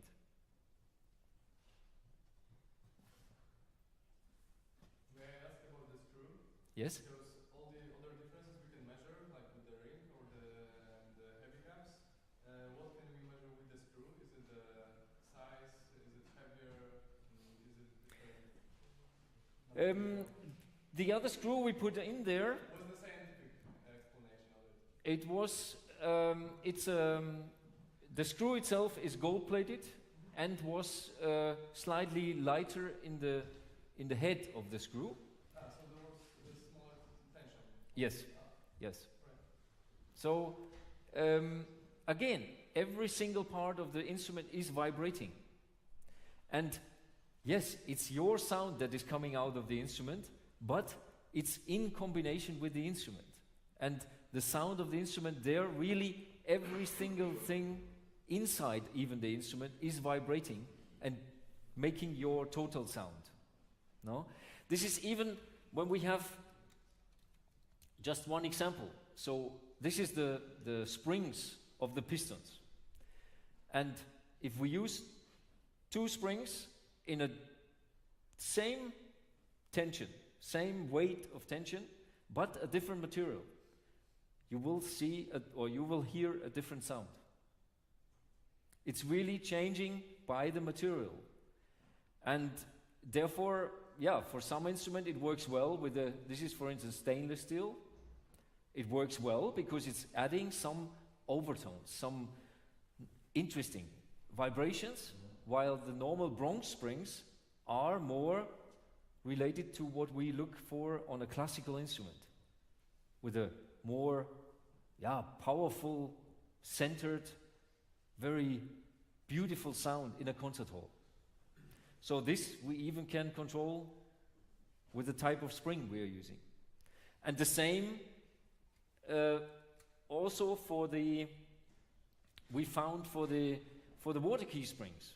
Even the water key spring is related to how the instrument sounds and how the instrument feels for the player.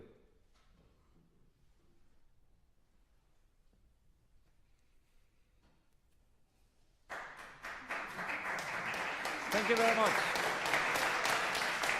Thank you very much. Good. So if someone has more questions, I'm here in this afternoon. So yeah, I will be at the Yamaha exhibition outside. So please, yeah, come along and ask questions. Thank you. Thank you, Thomas. Thank you. Great. Good play. Good play. Can I say? Yes. That's what I know.